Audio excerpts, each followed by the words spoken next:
All right, we are live. And it's a Saturday. Fuck, it is a Saturday. For me, it feels more like a Friday because on account of having gone back to work and tomorrow being an off day, doesn't feel like it's Saturday. Friday.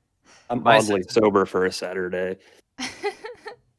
Yeah. Same. I just grabbed a beer though, so hopefully we can fix that. Yeah, I got the whiskey. Hell yeah. All right, today we have Landonime, or also known as Federal Hello. Agent Butthole Weeb. He's a hit me since I'm on so many goddamn lists. Yeah, the Butthole Weeb. Everyone should know me. I'm professional rage and autism. You're gonna carry that weight, and you're gonna eat that ass. Yes. You know, those are two things that I can get behind. Everyone's gonna admit it one day. I promise. Shall we discuss the famous for That Yeah. being, the eating of ass, and that it is in fact mealy as fuck. it is. I feel mealy. it. I feel like this is supposed to be either good way to open the stream, considering you are our guest. So shall I explain it? No. I don't think it needs explaining. I just my question would be: do you have the S being mealy as fuck? No, because I'm always afraid that someone's gonna fart on me and give me pink eye. That is That is happened fair. to somebody I know. Personally, They got pink eye from eating ass. May, do you have personal experience in whether or not the ass is mealy as fuck? I think it depends mainly on the person's diet. But yeah, I'd say there's some meal to it. There's a little bit of bite to that meal. See, for me, not corroborate whether or not the ass is mealy as fuck, but not because I have no desire to determine whether or not the ass is mealy as fuck. You see, I have standards for whether I would eat someone's butthole. Yeah, I just wish the people that did do it would just admit it. Like Well, Dick well- Master, when he was doing that mealy apple test. Then the following bonus episode talked about how much he doesn't eat ass, and I can just see it in his small little fucking face that he fucking does. I came up a year and a half fucking odyssey I've been on to make that weird motherfucker admit that he eats ass, because I know he does. Well, so here's my thing when it comes to eating ass, because I have been asked to eat the ass, but every single time the person requesting that I eat the ass has not done me the courtesy of removing all those goddamn ass. Sorry, I ain't gonna eat no pube hair fucking asshole. I need that shit to be bleach ass clean before I'm gonna even think about doing that. So it kind of frustrates me because ass is in fact mealy as fuck, but no one has given me a properly prepared asshole upon which to experiment. At least you're self-effacing enough to at least talk. The motherfuckers who won't even talk about it, they won't admit it when I fucking know they do it.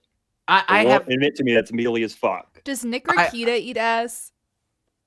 Has he answered that? voice. I mean, the dude's got like 9 fucking kids. I'm sure he's done some crazy shit. You only end up with 9 fucking kids after you've exhausted all other alternatives. I tried to get him to admit it, but he won't. But I have a little bit more respect for Nick Rakita, so that's okay. I feel you. Boy. Who has admitted to eating ass? May, you're robot-y and breaking up. Am I? No, Yeah, a little bit. Yeah, I see. It Getting out a says wee that bit. it's bad connection. Oh no. I wonder why.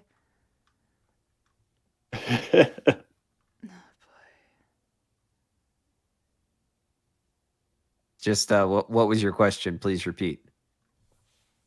Oh, I asked, has anybody admitted to eating ass that you've asked? Do you have like a list? Uh, yeah, that fucking weird Bunty King guy does. I'm pretty sure. Bunty King.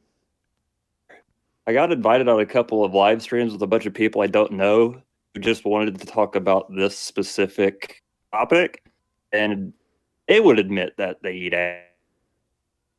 Because I'm sure it's mealy as fuck. Do they Just have to- conclude? Do they conclude that it is in fact mealy as fuck? I've had mixed results. I think it's just the experiment they do, and they won't fucking admit it. Yeah. That Dick Masterson motherfucker. I've been trying to get him to admit it for like a year and a half, and every goddamn time he does the "go fuck yourself" live, always sees my name. And he goes, "Oh, you're the eat ass guy." And I get in that fucking chat, and I said, "Dude, admit it. Fucking admit it." It's those kind of people I don't have respect for. Well, here's my thing. Ass. It's 2020, man. Everybody eats ass. We established this last year. Some of these guys are just way too fucking stingy with admitting it. Even digitally ass. Well, the thing is, the way that I see it, right, is that like you're on the internet. You should have no sense of self-respect to begin with. Like there are so many people on the internet that have admitted to and actively participate in significantly more degenerate activities. By comparison, on the internet, eating the asshole is fucking just normal shit. It's milquetoast as fuck, and I'm surprised more people don't say that they do. All the degenerate shit these communities do, they still think that there's some kind of stigma on admitting that they eat ass. Everyone's had pink eye every now and then, you know? Just admit it. Just admit it, everybody. I don't As get long as it. it's clean. I mean, I don't think you would get pink eye. Well, that's my thing, is that the time I've not been in fact clean, and so I have refused and been very frustrated that I had to. I'm surprised I don't get asked to eat ass more, because I'm in like a really small town with lots of wild fun. So all of those girls want you to eat their ass. I've never done it. Not many offers either. Well, here's the thing. I'd have to think about it. Depends on the girl and depends on the butthole. Man, you can't be the mealy asshole dude and not. Yes, I would. Yes, absolutely. Some people don't like mealy though. I don't like mealy shit. But you got to know. You got right. I'm at the forefront of this movement, so I got to show myself a little self-respect. Well, but you do have a point. It doesn't mean one day I wouldn't. Well, like once to be able to say like I have done it. It is mealy, and so I don't want to do it again. No one would question you after that. I'm gonna be right back to see if there's a way I can fix the internet. I'll be right back though. Yeah, you probably got a point. Because I'll be honest, right? Like I would like the opportunity to try eating ass, but like I wouldn't contend. You know? Yeah, out of all these hot, sexy ass cosplay convention going girls that I've been around in my life, you would think one of them would offer me to eat ass. Dude, you got to go to the furry conventions. Go to the fucking hotel orgies. You'll definitely be asked to eat ass there. Maybe some of the Butthole Weebites will be there. Oh boy, yeah. I mean, like, I asked Conrad, and he seems to think that the internet is just being shit right now. We don't usually have that problem. Well, you're good now, so. We've been hearing. You just, so, okay. I mean, you guys are cutting out from me, so, like, I know it's, like, it's probably pretty bad on the stream. I don't know. We shall fix. The solution has always been to just like give the voice connected with the 3 bars section on Discord, you just give it like a real ugly stare, and it usually will just immediately fix itself. Yeah. Every time I take my eyes off of it, though, it drops. Yeah, you have to stare at it and constantly. I'm trying to keep track of everything else. Oh boy, chat, let me know how the internet, how the fucking voice sounds. If it's like unlistenable or anything, or if you have any ideas. I tried to change the server settings, but that didn't really help. Seems like when you and Digi have this has worked before. Oh, I mean, I've been doing this for a couple of weeks now, and I've never really had internet problems.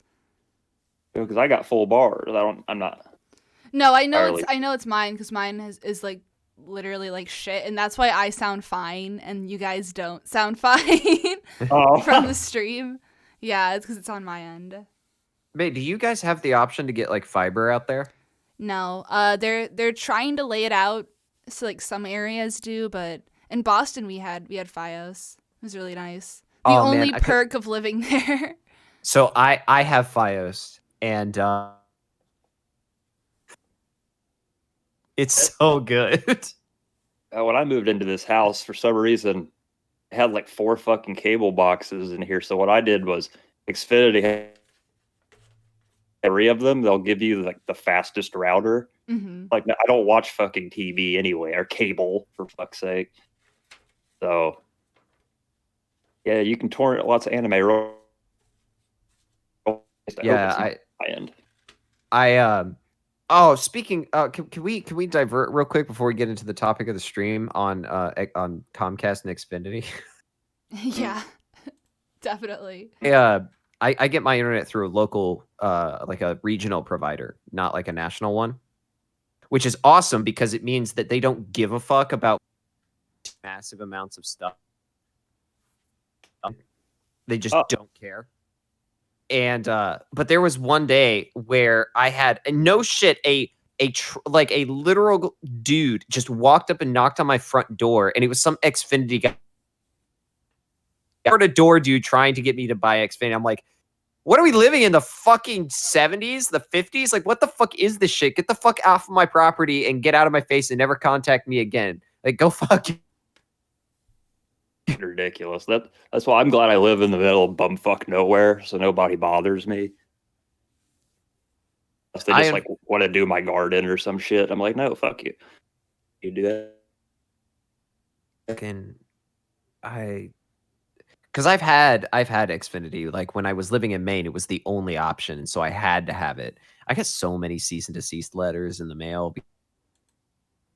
Ignored them and kept doing it. That's fucking crazy. Maeve, you got well. Oh, that's right. Digi doesn't torrent anime. No, we do. We torrent anime, just not everything. Footage for videos, dog. Yeah, I mean, I torrent like weekly at least. So, have you guys ever gotten cease and desist letters in the mail for that shit? We recently switched to a VPN, but I've never had. I've never had them do that. Yeah, that's why I got rid of all the cable boxes and got the fat band, because it's just like over in the other room to it. And or if I was trying to find footage that I'd use like for like 15 different damn anime for a video or something, it would take like a day and a half to fucking download them all. I'll torrent like an entire movie in like fucking 5 minutes. It's awesome.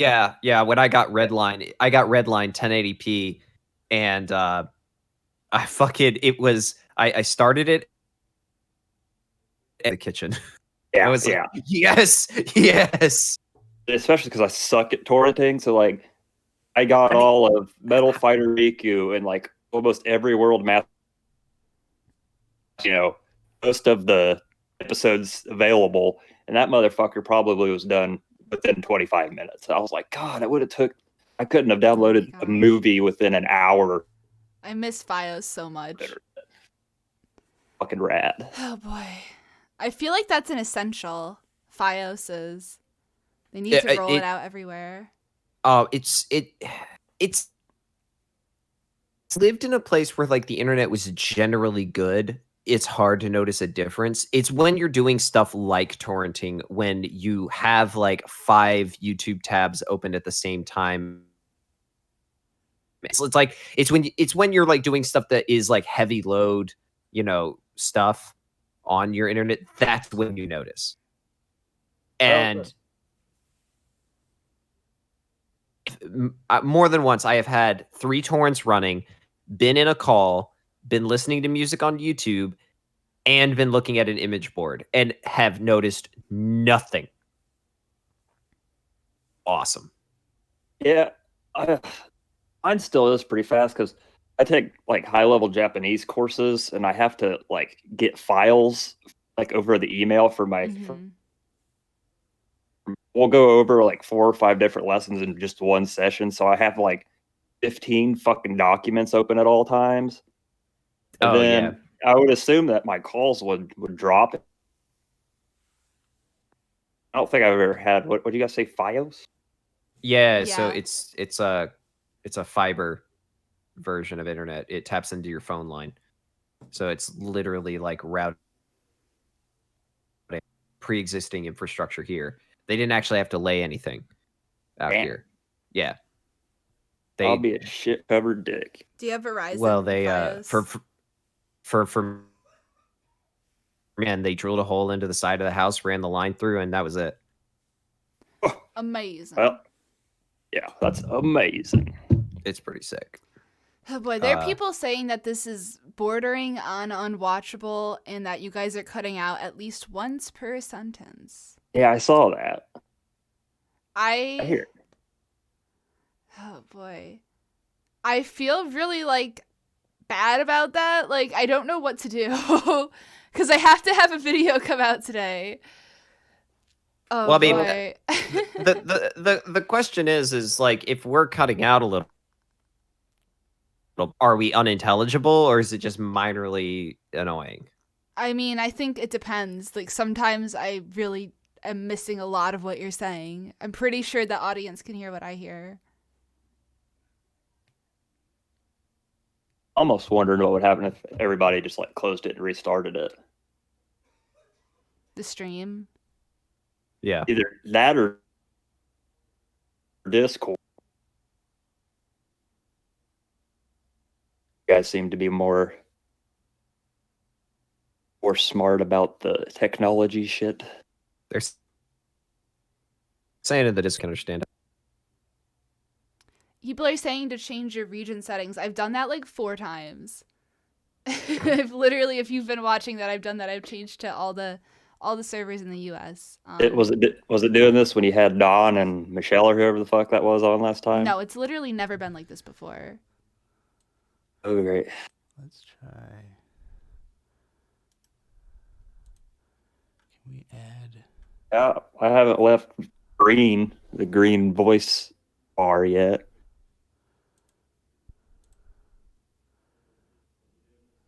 No.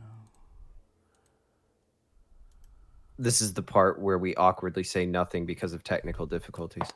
I'm trying to listen to the stream through my phone right now. I can just make Discord an audio source.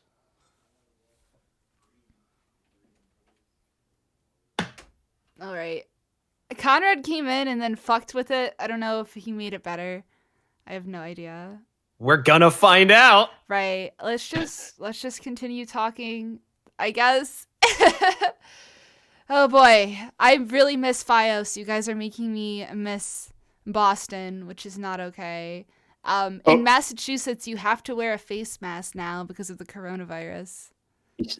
Seriously? Yeah. Oh, speaking of, all right. In the spirit of the stream and keeping with our every stream doing update, because I went back to work today, I got hit full in the face with the extent of the measures required during a lockdown. I wear the mask at work, but they don't force you to. Oh, you know. So, for those who have not joined the stream before, may not have heard me say it. I am a car salesman. I work at a car dealership. Okay. Number one, at all times. Required. We must. Number two, no one is allowed on the showroom floor. So this means that in order to someone a car, to like sell them a car, all of the paperwork, we have to gather it up, bring it out to you while you stand outside waiting. We have to fill all the paperwork out with you outside, all into the computer, right? Then bring the rest of it back outside, get you to sign stuff, bring it back inside. I don't understand the point of that. Like, even here.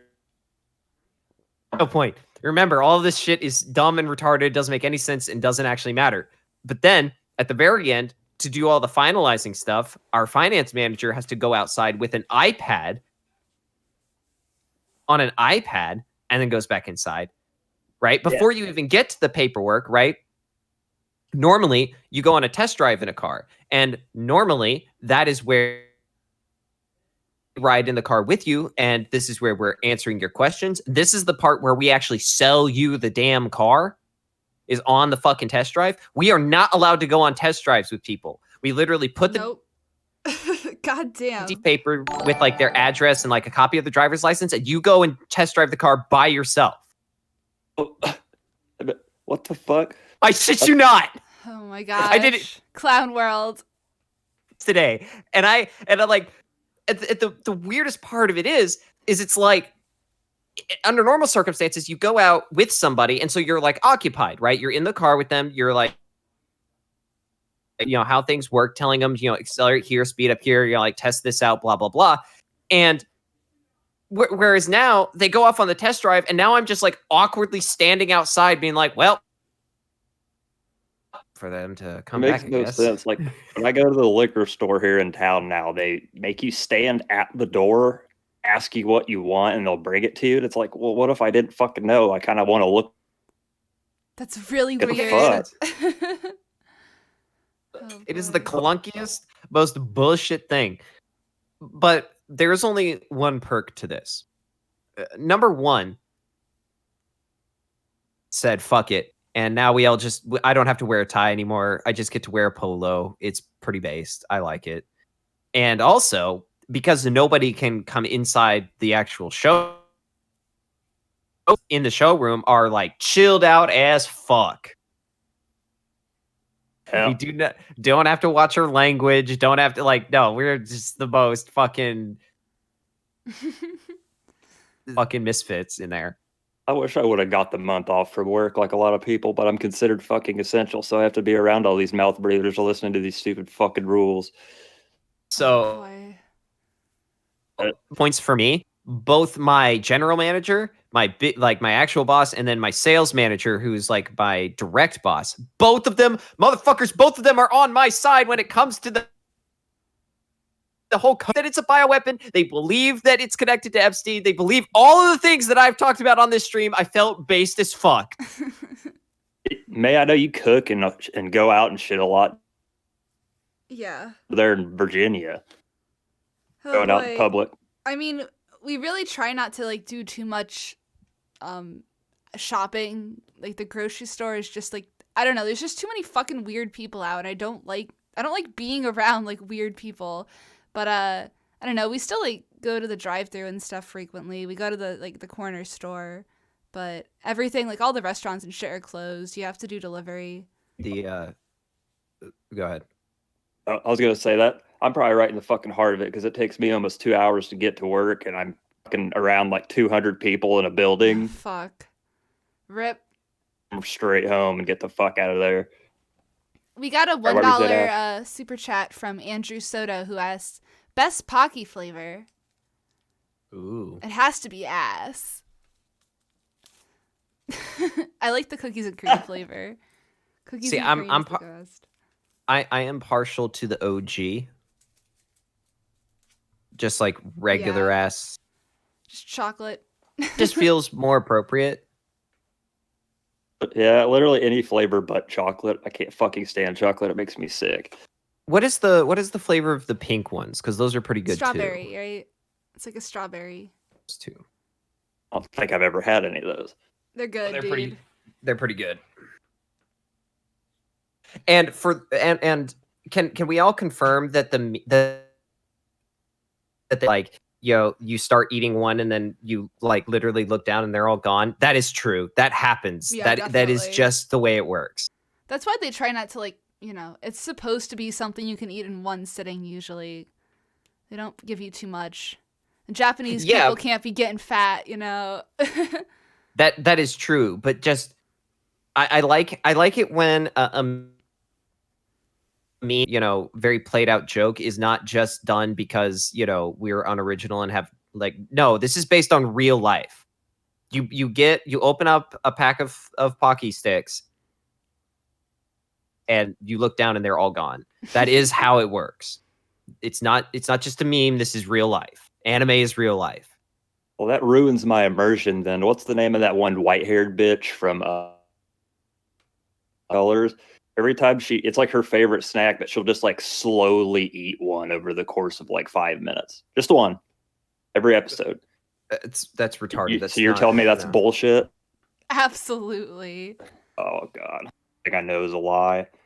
Pocky is eaten like a fucking like a fucking squirrel or a chipmunk where you just all the way down the whole thing. If you tried to eat it slowly, it would fall apart.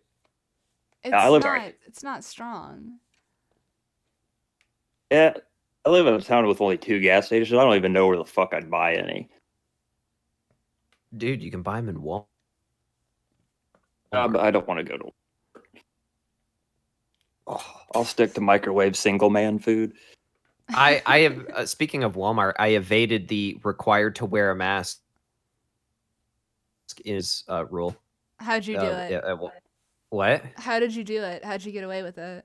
So I was driving up to Walmart and I saw that there was a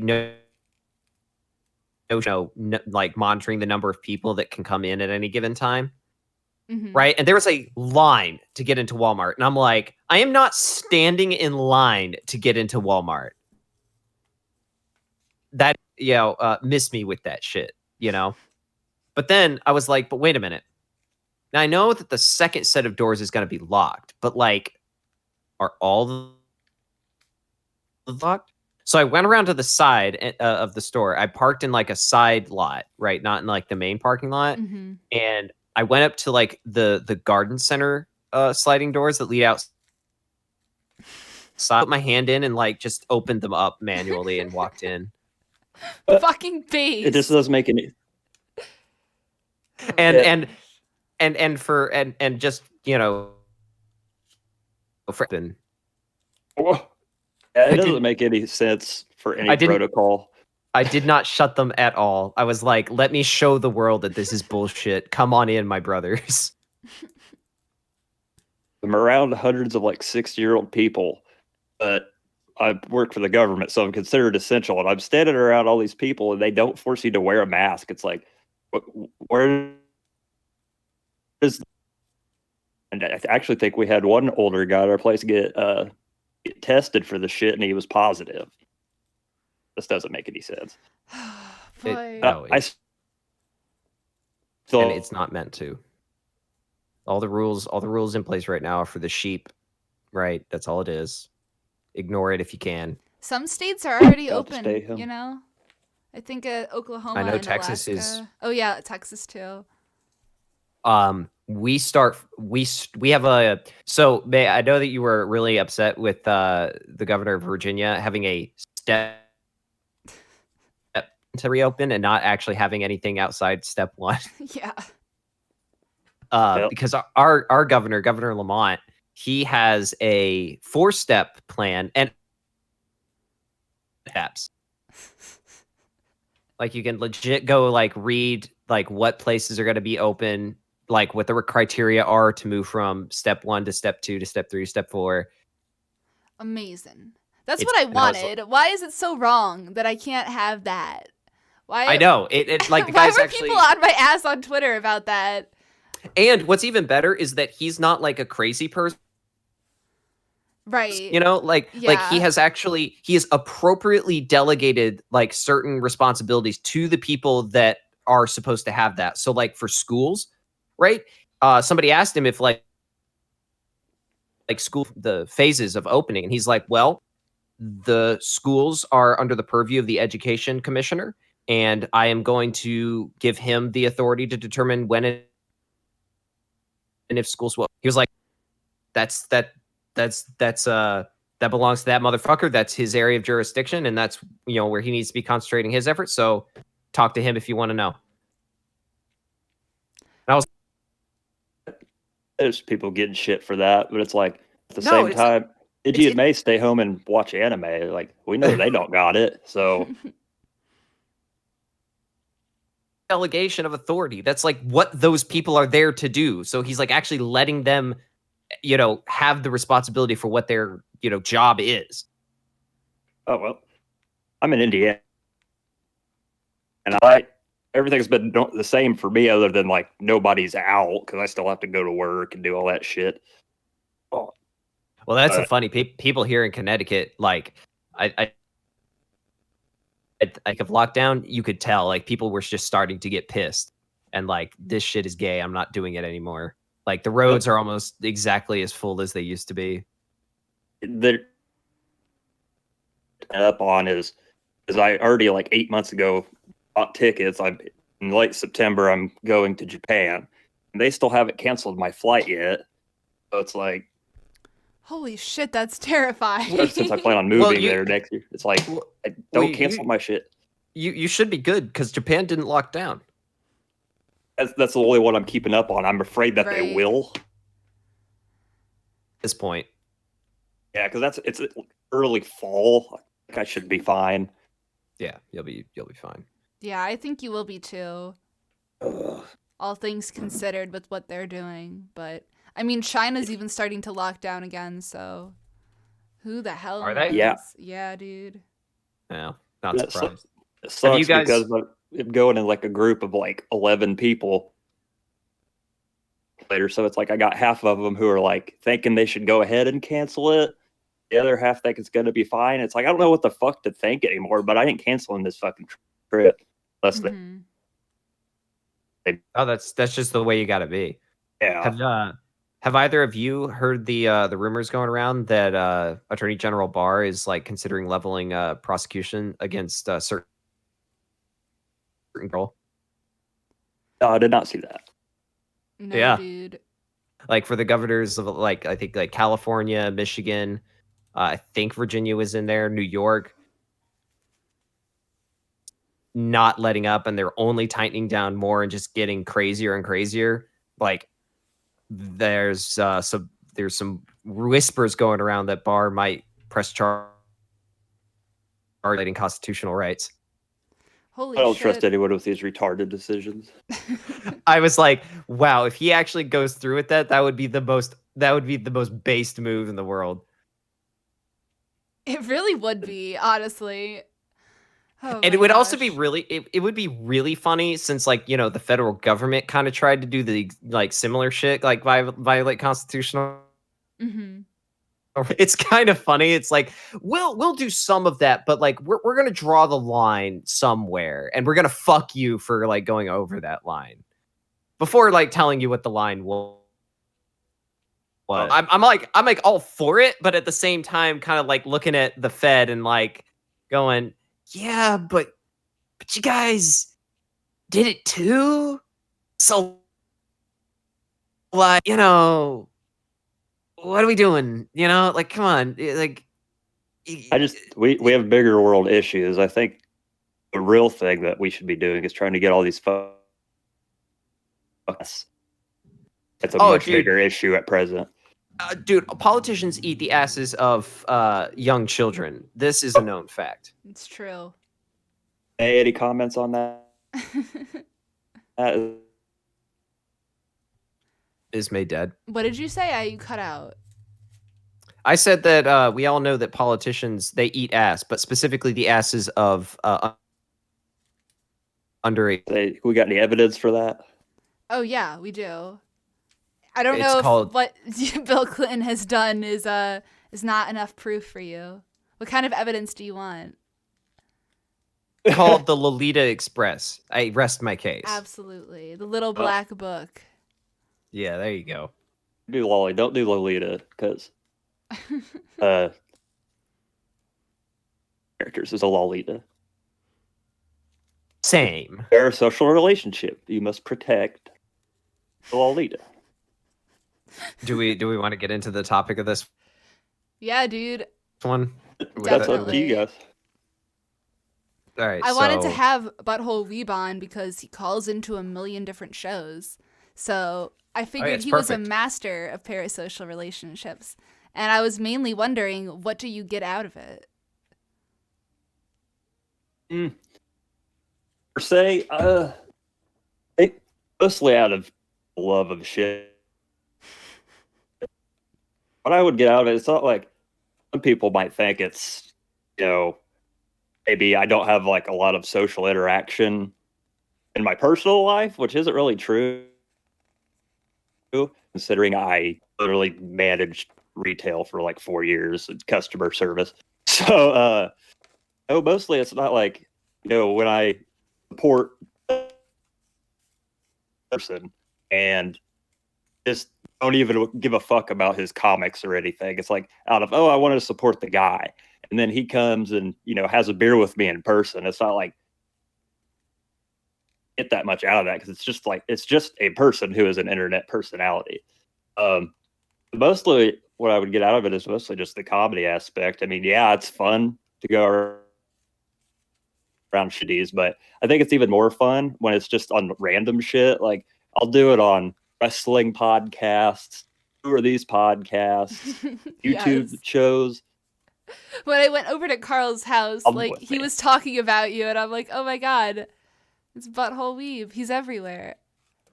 Well, okay, so May, when you said that this would be the topic, I set by the question of what exactly do you define a parasocial relationship to be? Because I feel that I'd like it's to know that.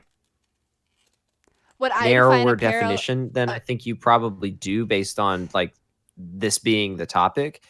And I would have a different word for like there's a level. I just refer to them as two completely different things. Yeah, I understand what you're saying. In particular with Landonime, I don't think that he, is necessarily even engaging in parasocial relationships by calling into shows, but I would say the relationships of fans and like Discord servers to be places where parasocial relationships are forming. But like the definition of what exactly that relationship is like, it obviously is a little bit more nuanced than that. But so I feel like we agree then, because I have always seen the idea being the kind of thing that is sort of defined by a sort of distinct difference in social strata. Right? So you have a parasocial relationship with someone if they are more in the public eye than yourself.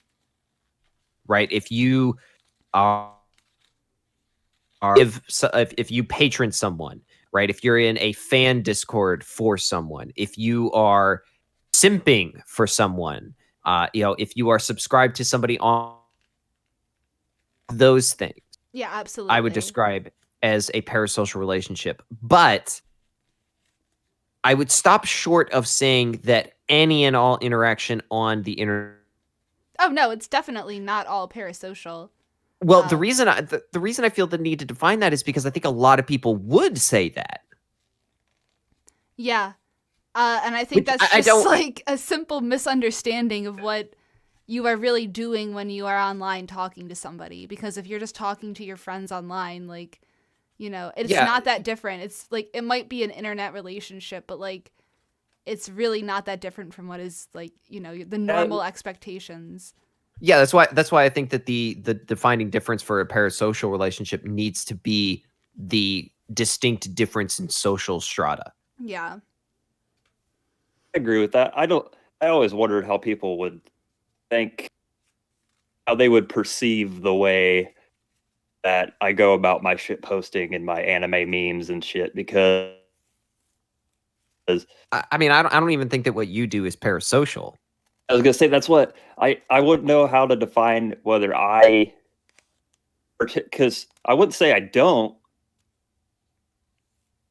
get that out of it, but also at the same time, it's like it ain't that deep, bro. Like, I supported Doug Maple, great guy, made buddies with a little bit of a smoke, and then there's also maybe if I super chat and interact with May and some of the people that she has on her show, I get hopefully helping somebody support that you're a fan of, but also at the same time, getting to also be a part of the fun and obviously making the comedy out engaging with me, because 95% of the time I'm hammered.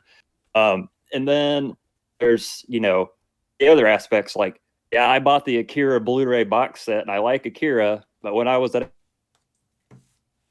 2019 and I met Katsuhiro Otomo in person, it's not like I wanted him to blow me, Yeah. It's differently perceived in so many different communities that I wish, edge where you would put what I get out of it, because it's lots of different things.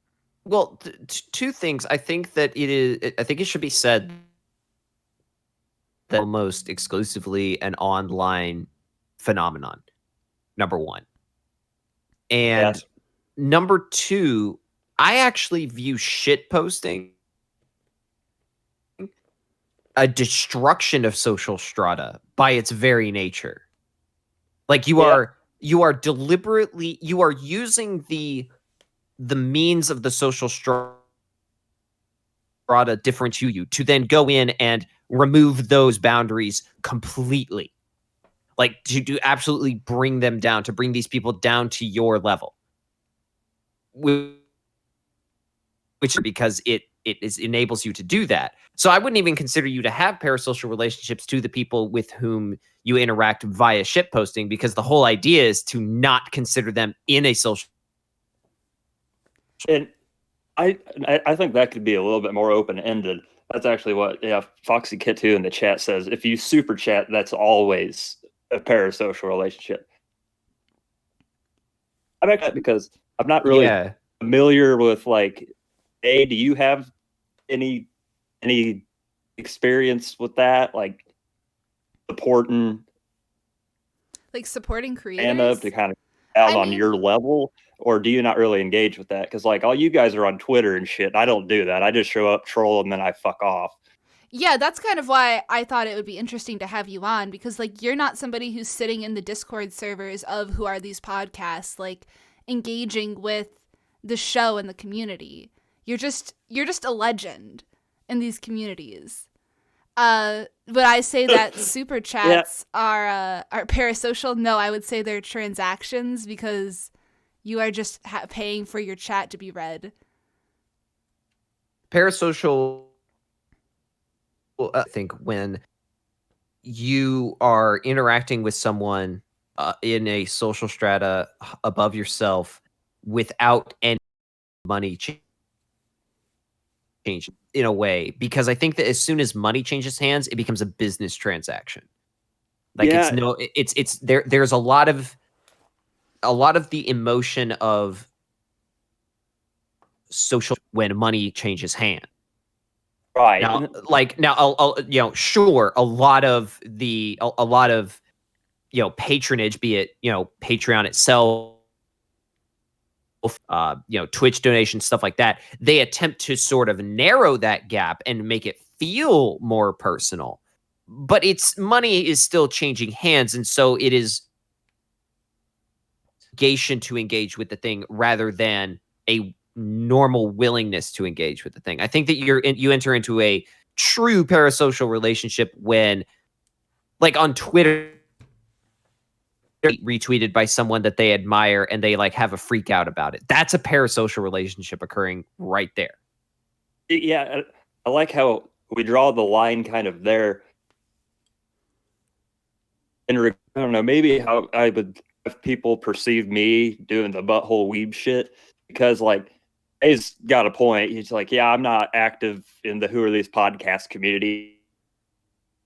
If you know, in like once every 2 months. I've never given Carl any money. I'm not obsessively doing it. So that more so is just funny. But then there's on the other end where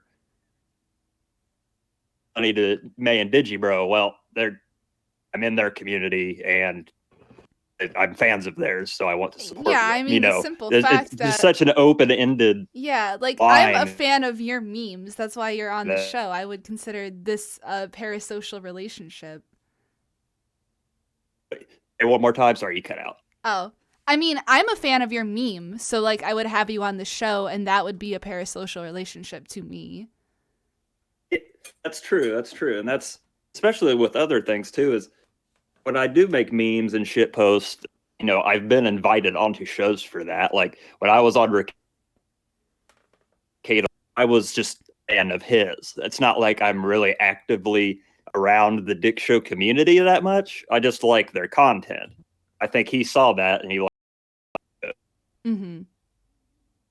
I got the smallest thing out of that. One, I got to get drunk with Nick Cicada, and two, I got to know him a little better. He's a cool guy. Not really sure if I'd consider that a parasocial relationship, but they're having me on. Yeah, like, I mean, if somebody else, Carl would have me. If somebody else in Nick's like friend group or somebody like somebody who he's related to tangentially like brought you on because they were interested in you and your brand, I would say that you are engaging in parasocial relationships by like exploring different, relationships of interest. Yeah, see, you're actually didn't. That's interesting that you put it that way, because I wasn't even thinking about it on the other end. Yeah, that's true. I mean, there has been people that are just like this and drunk. I never really thought about it from the other end, because it's mostly like, yeah, I'll just do it. It's not like I got like a fan base or anything, because I don't really actively. Yeah, like earlier, I community. It's like I watch their videos, but I just think they're cool people. It's like I don't actively, go on other people's, to do it. I just do it because it's fun.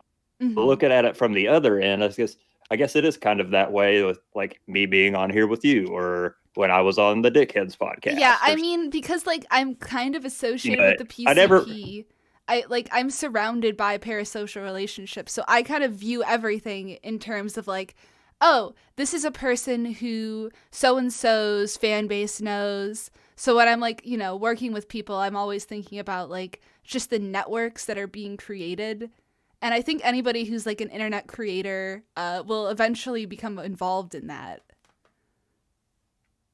I agree. And maybe it would be helpful to establish an idea of a parasocial relationship being one of expectation. Mm-hmm.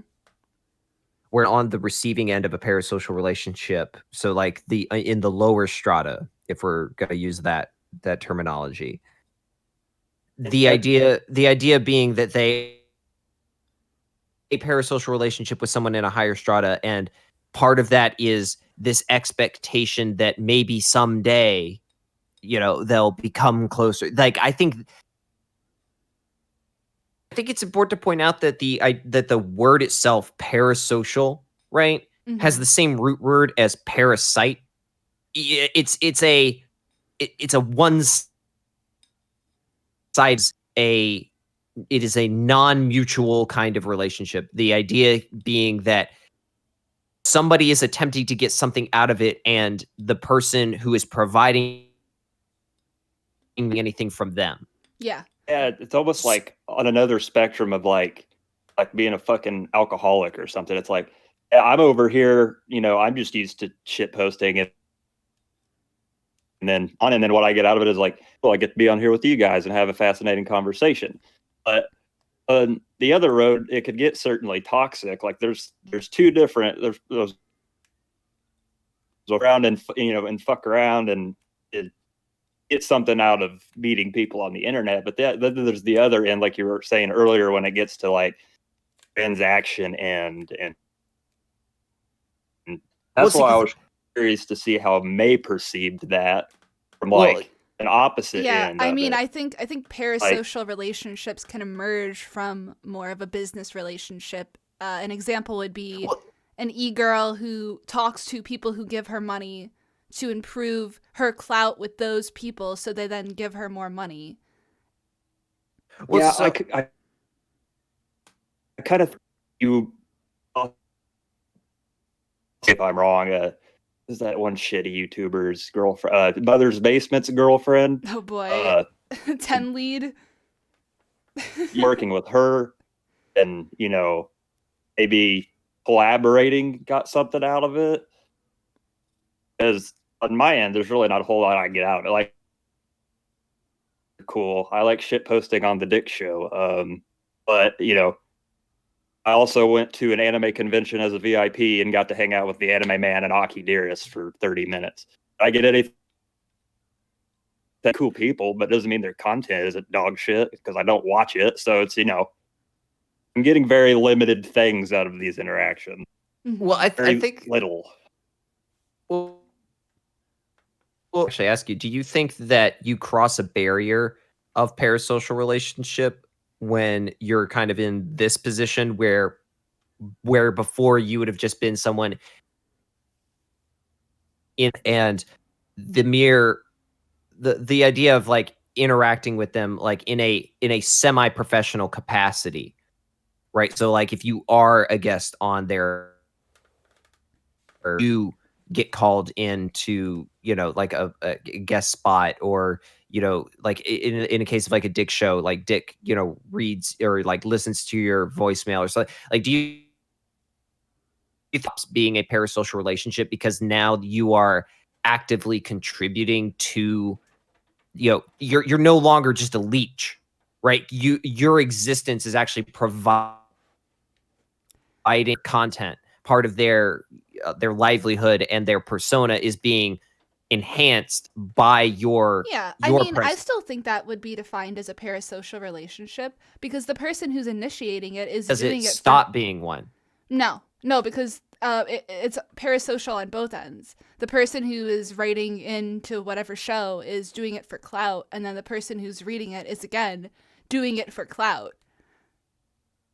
You don't think he's making a point to read somebody else's content and get them involved in the show to build part of his brand up?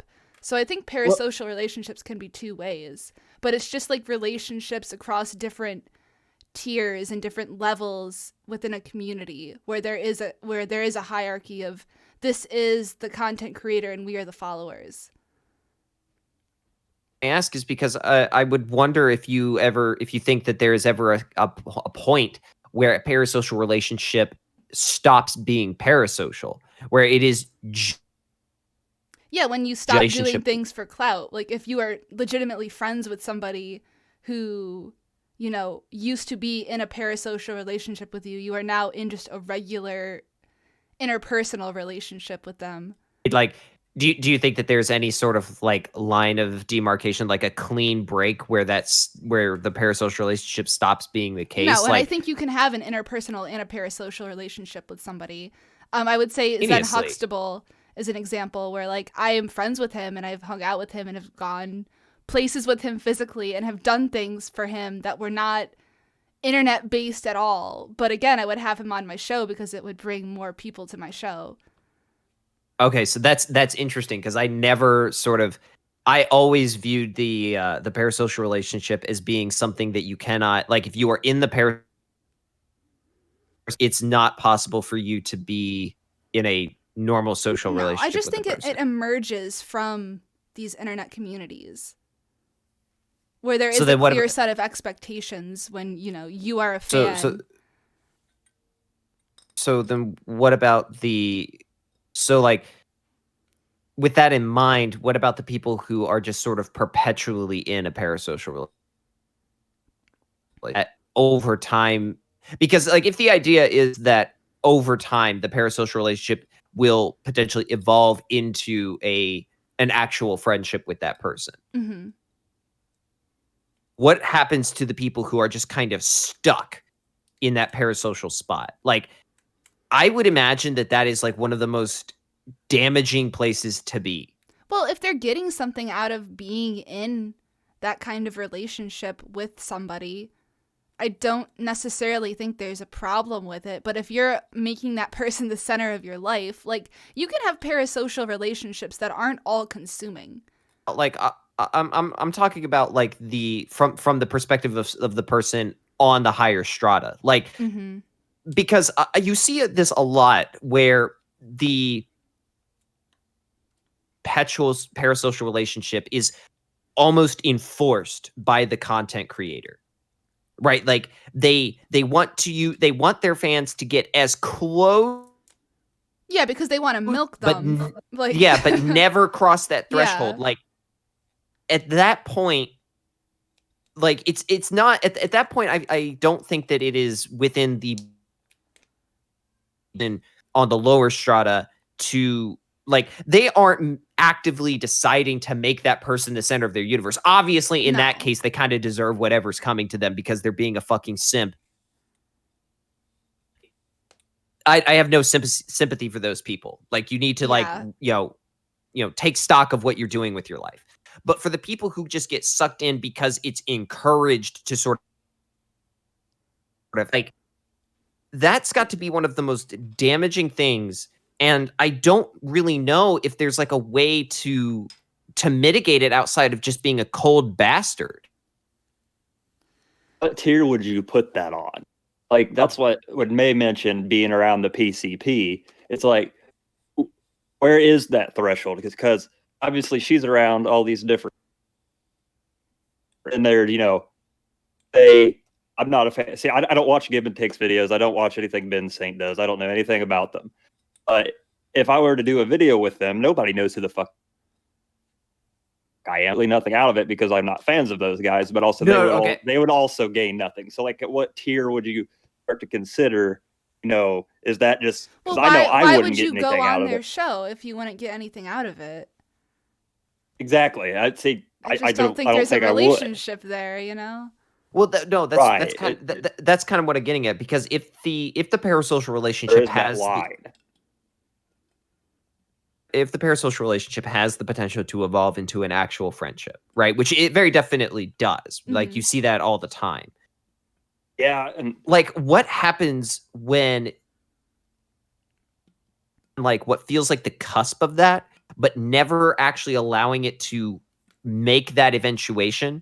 Like, there, like, I would imagine there's some sort of like implosion that happens, takes out the content creator with the whole community. Like, I feel that with parasocial relationships, one of the things that isn't brought up often enough is that you have to be careful on both sides of them, because I have I get this sense that they have this tendency to lean towards like, it takes everybody out, because you cannot just perpetually be in this cyclical loop of not receiving any sort of validation, but being encouraged to continue. Is a promise of that validation somewhere to be had. Yeah, I always wondered if people, because obviously all I get out of it is that I'm drunk and I think it's funny. Well, also, I wonder if people possibly think, oh, well, he super chats May and Digi $100 in one video. It's like, I got to know them better, but yeah, and the problem is when you define yourself by the parasocial relationships, when you you identify yourself as, oh, I'm that guy who gives creators $100, and like, what would happen to that guy? Like, I mean, also my choice, and then at the same time, I don't feel that I, was manipulated into doing it, Right. Well, I don't know if some people might be very careful about, but so my question is then, like, if you are in a situation, regardless of whether you're on the higher or lower strata, what is to sort of manage your parasocial relationships such that they don't cause implosion? Because I don't think enough people because I think that people just without really thinking about the consequences. Like, I actually think that's where I think that's where internet drama comes from a lot of the time. Mm-hmm. Is this sort of edging people up toward where they constantly backhanding them away from actually crossing that threshold all the time. Yeah. How do you, as a content creator, one,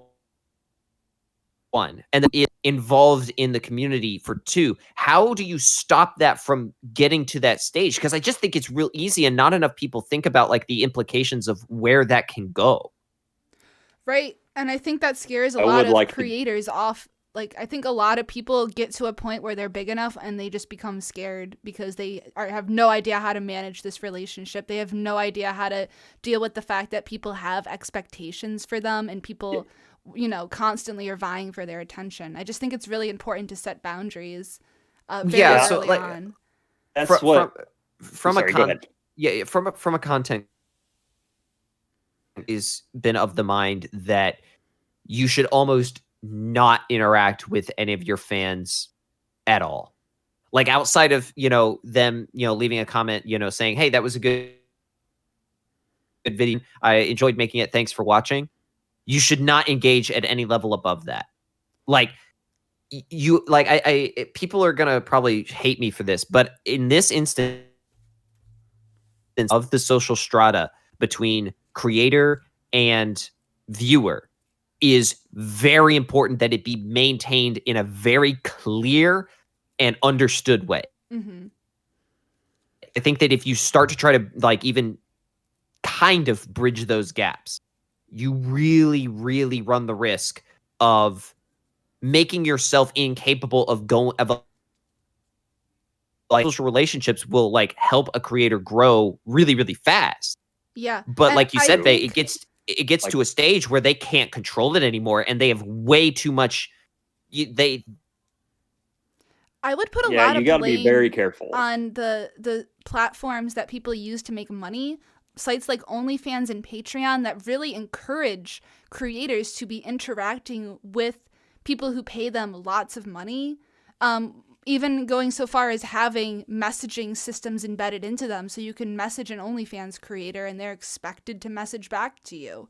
They're expected to show that they care.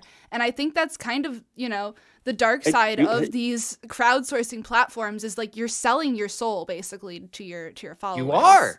You are. I mean, that's it does sound really scary. I mean, yeah, and I mean that's a huge problem with like e-girls. They like as soon as they realize how much attention their fans want and how much control and power they really want, it's just like these people, you know, they made a terrible mistake and can never really, you know, handle the fact that their nudes are all over the internet and they don't really want to keep doing this because they feel it's creepy. But well, I mean, they make their own platform, but I think they have to be very careful for that. Well, like I've multiple times, like, should I make a Patreon? And I have always been of the mind that no, I won't make a Patreon until, like, I said an arbitrary number. I said I won't make a Patreon until I have reached. In my mind, the idea is that you want to be big enough that there is in no way any implication that donating to the Patreon is like in any way getting you. Like, you have to set it up such that you are already big enough that the only thing that you are giving money to that person for is the continued creation of content. Mm-hmm. Patreons get open for like small channels. I think that there is an implication that there is more of a parasocial relationship that is going to tenable as you grow. So I think it has to start at a point, like if you're going to use these platforms that by their nature encourage that kind of behavior, you've got to start those things in your size alone makes it clear that that's just not going to happen. And that's where I feel like I've kind of set the boundary that you guys would be talking about, like well, what do I get out of it? Well, I get, 3 extra podcasts a month to listen to on my long ass drive to work. Sometimes I call in or leave voicemails on something. Sometimes funny people. because I just do it because I think it's funny and it's hilarious. But the boundary ends there. Like, I don't pay Dick Masterson $5 a month or Digibro $10 a month. You know, there'd be some deep fan involvement there. Yeah. Usually, what I set that boundary because, like, I don't want to be around the Dick Show fans in a fucking chat. There, I would say I kind of set my boundaries, and they lie. It ends there. Let's just say that it ends there. But it calls up. I give money to these creators, but you know, at least I get to interact with them in a funny way sometimes. But it ends right there because if they do manipulate you out of more, that's kind of a very possible thing with platforms. Like, I never really thought of Patreon as just like Patreon's a platform, like may kind of shitty. You can set yourself up for fucking failure there. Exactly. Yeah, exactly. That's why I said, like, if you're a creator, you've got to start your Patreon at a point where it indicates to anyone donating that there is no possible way that you would actively engage with, you know, your followers on any sort of even pseudo me. I do it because it's funny. It's not the kind of thing that I think I would take for granted. It's just fun, you know. It's fun to support the people you like, but otherwise, deeper dive too, because on the policies that they have, the amount of money they make out of it, that could be a pretty dark conversation to have. May, yeah. For you, did you donate to any Patreons before you met Digi? I mean, Patreon was just kind of blowing up when I started dating Digi, but I mean, I was patroning him and I patroned somebody else, but no, he was the first. I mean, like, I gave donations to people sometimes, but like I never patroned anybody, but I do now. So I mean, just because like that's what I think money is for. It's like, you know, support either businesses or creators you like, or save it. Yeah, in so, you found the love of your life. So maybe making a parasocial, the ultimate parasocial. I mean, paying him had nothing to do with us meeting, though. I don't think he even knew I was a patron. But that's hysterical. But yeah, I mean, I did reach out to him through his social media platforms. I did identify myself as I am a fan, you know. But that's why I don't think all parasocial relationships are bad, and you should necessarily like not try to have them with your fans. No, it's there's just the limitation. Oh yeah, yeah, and that's why my Patreon I don't really push it, and like they're very low amounts. It's like $1 or $5. I don't really want people giving me a ton. I would rather have people, you know, give me something in a transaction, like a super chat or something, or a PayPal. Yeah. So I donate $15 to Digi's Patreon, and initially when he changed over to, you know, $15 gets you a rate, give him some topics, but like I felt bad. I felt gross. It didn't feel right. Like there was just something about it that I was like, this, like if there is something about this transaction that's occurring where I am paying money and Digi is being forced to talk about what I told him to talk about. I think for him too, it's more of like, oh, I have to sell like more of myself to make more money. Like, people want more of this. Yeah, like I get why he did it. I'm just saying from the non, I was like, this doesn't feel right. It doesn't. There's nothing natural about this, and yet it has like this veneer of familiarity. It just, so I just stopped. I was like, that's not what, like, I did not patron him this amount so that I could get him to interact with me, even, you know, even in so vague a context. Right. You know, I patron him because I like his content. And I think that for people on the receiving end of creators in a parasocial relationship, you should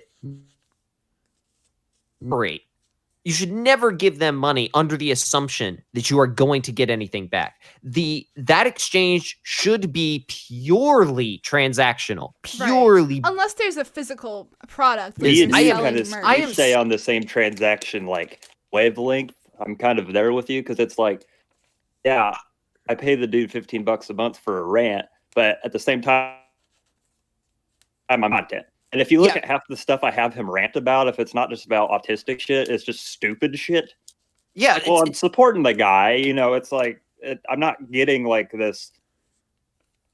Right.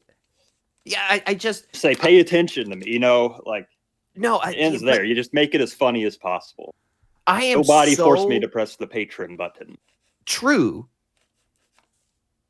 It's the very idea, the very conceptualization of a 1-to-1 return for a donation to that you want to support. That is just, it does not make any sense to me. Because if you went to their Patreon intending, you more than likely did not go there with the intention of, I'm going to go here so I can get some sort of parasocial interaction from them, right? Like I find it very hard to believe this, like, did you with it for just the express purpose of getting a rant? No, like, I mean, maybe people are like, oh, well, that's a nice perk, I'll go ahead and do it. But like, most people are going to patron him because they like.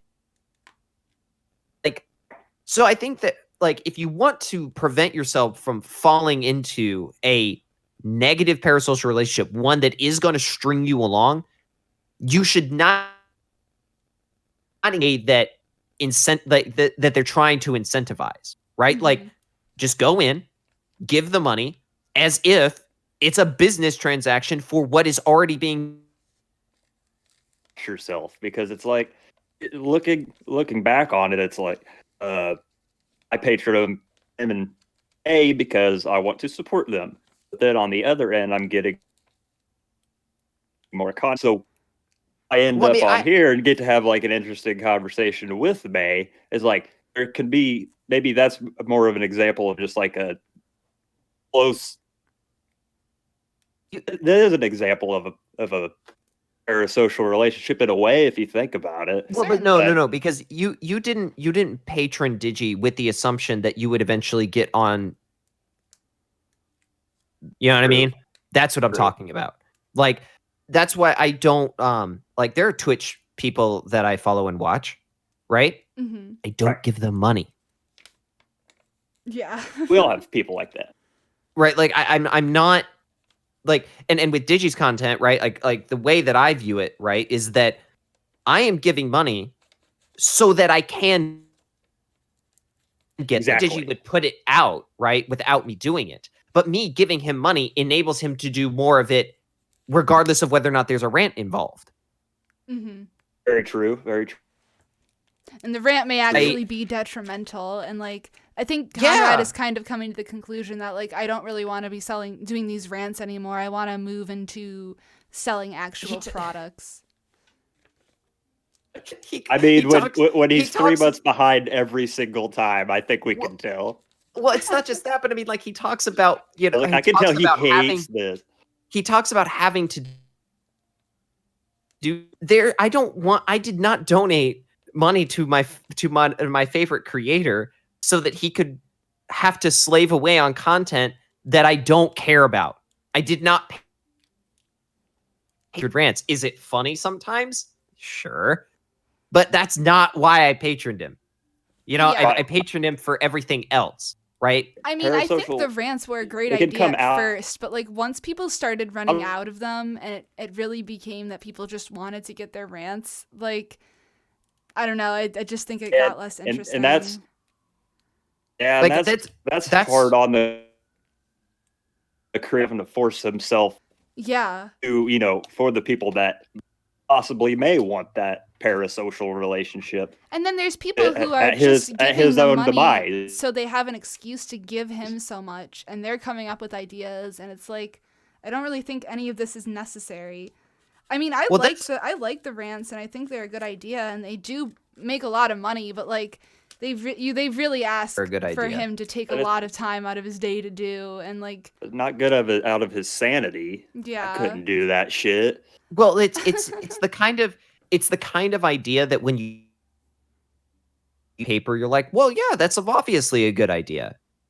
It's when you go into the practice of it that it starts to begin to break down. And I This mean, is it's why at I the think point that where like every people are requesting for me to do rants, and it's like I'm not even getting paid to do that. That's not like, cool. Oh, that's at the point where a parasocial relationship I is enjoy ruining doing the them, relationship but, in like, general. Yeah, I mean, I In enjoy between the doing them, content and I agreed to do some, but getting like, out of it. it definitely is kind of like a really weird situation to be put in. Michelle, who's sometimes a co-host on here, has tried to do, monthly rants, and she might only get like 5 of them, but already is like, I can't do these. Like, there's no way I can make myself do these. That's why I think that there is a way to support your creator and also Not be provide. miserable. There is a way. And provide something extra for it. Okay. Preferred way. Mm-hmm. Yeah, there is a method, and not utilize this method, and I don't know why, because I think that you would get way more people to pay for your shit if you did this. Okay, because this particular method, physical boundary between you and them, merch, okay, t-shirts, pins, trading cards, or I don't know, like fucking hats, right? Anything that you can do, right, where you have a physical object that the person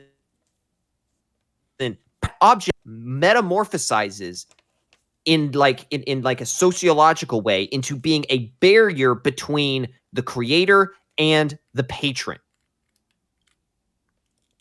Clear thing that you are receiving, that there is no expectation that there is anything else going on except that one piece of thing, because you can actually hold it. Right. Like you're not assuming that you should be from the person, because you're literally holding the thing that you got from the person. Yeah, and all media that'd be used a to be hard way to- consumed that way. Like, it used to be books and CDs, but as we've moved further along, it's like even writers Sounds like and it could be musicians pretty have these kind of parasocial relationships, and they've been toxic. So Yeah, I actually have I have anecdotal evidence to the fact that this works perfect. All right. One of my favorite streamers on Twitch is a guy named Brown Man, Ray Narvaez Jr. He used to be a part of Achievement Hunter way back in the day. He split off and started to do streaming full time. Him and his wife, they run a full-fledged merch store. Okay? Shirts, hoodies, hats, pins, trading cards, like everything. Okay? And I have seen it work. More people in his stream just decide to buy the merch than donate money. And what's even better about it is it has actually made him more money. The man was able to purchase a second house. Yeah, that's crazy. That almost seems like a way you'd go about it. See, actually, I would like to see what May thinks about this. It's like, how many people are going into like one of May's streams, giving them the money just so that they can have. Yes, I did that. Exactly, just so they can have something that was done by the person who was on the stream. Was it to support them? The boob page raffle. Or We actually raffled off a page of the Ari Ferretta life novel and wrote the word boob on it, and somebody paid like and you probably made like $300. Yeah, May. What's up? I was the. You won that? Still have it. Oh my god! Oh my god! Wow. Like, Full I had circle. never donated. I had never donated to your guys' YouTube streams, but as soon as you started raffling off of oh my god, that was such a legendary that was a legendary time. Yes, it was. It was to me, it was like, okay, there is an actual thing that I am getting that is not leeching off of emotional contact. Right. And that's kind of what I got out of it. Was I was drunk in the middle of LA at Anime Expo. There was a stream when I can't remember what they were raffling it off, but I think probably gave like $115, $120. It's like, well, because we got to be a part of the conversation. How many other people in that stream, literally ended up winning it? Is like, yeah. Well, and that's the thing. The reason I bring up Brown, the reason I bring the reason I bring up Brown Man for this, not just, but he actually figured out a way to have it in a weird way mimic the more emotional context of the typical donation format. Mm-hmm. Every single order, he has because he's a Twitch streamer, he has a lot of emotes, right? So every single month, a new air quote out, and it's a goofy picture of him based on one of the emotes from his chat. But the way that it works is that every time that you purchase something from the store, you get a trading cards along with it. You don't pay extra for it. It's just part of your merch order. Oh boy, it's an excellent idea. Yeah. Excellent. Because it feels like something more personal. Pay for it, but it is still a physical piece of merchandise. So it still maintains that distance. More creators need to get on the because I never thought about, actually. Because people aren't going to like try to gravitate toward you and leech off of you emotionally if they have something in their hand that they've literally got in their hand what they paid for. Yeah, because there's another end to that to where like stuff that I wouldn't even have been thinking about was probably like ascribed to loot anime, where everything you get is not you're not going to have any emotional attachment to because it's just a bunch of random tacky bullshit. Yeah. Oh, well, I just want more anime posters. I don't care if it's an Attack on Titan poster, even if I think that show's dog shit. I just want more anime posters. He's like, I consciously made that decision. Now, doing that on a stream where they're bringing in merch or super chat money or raffles is a totally different thing. Well, and that's the why nice I never thought about it that way. Yeah, well, but yeah, the nice thing too is that to be a successful content creator, you have to generate things. You have to generate a cult of personality, right? Which involves things like catchphrases, memes, jokes. Primal branding. All of that stuff is perfect for printing on merch. Absolutely, you literally have the formula just by virtue of your existence as a content creator. You have the formula set to go. Oh boy! You don't to figure out what to put on merch. Speaking of all this merch, I will have a t-shirt design by the next show, and there will be a raffle. So. Oh, there we go. It's like. Action that we've come to so far in analyzing a parasocial relationship, making it the least amount of toxic as possible. Merch. Right there, merch. There you go. The physical barrier. Because Digi and you have like experimented with merch before. How hard is it to do?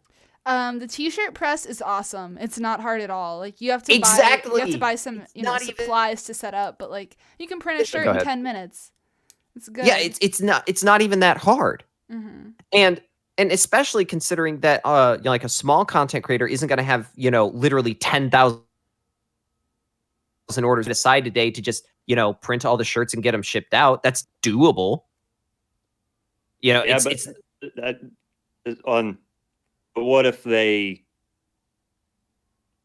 don't want to, or if it's like too big of a hassle for them?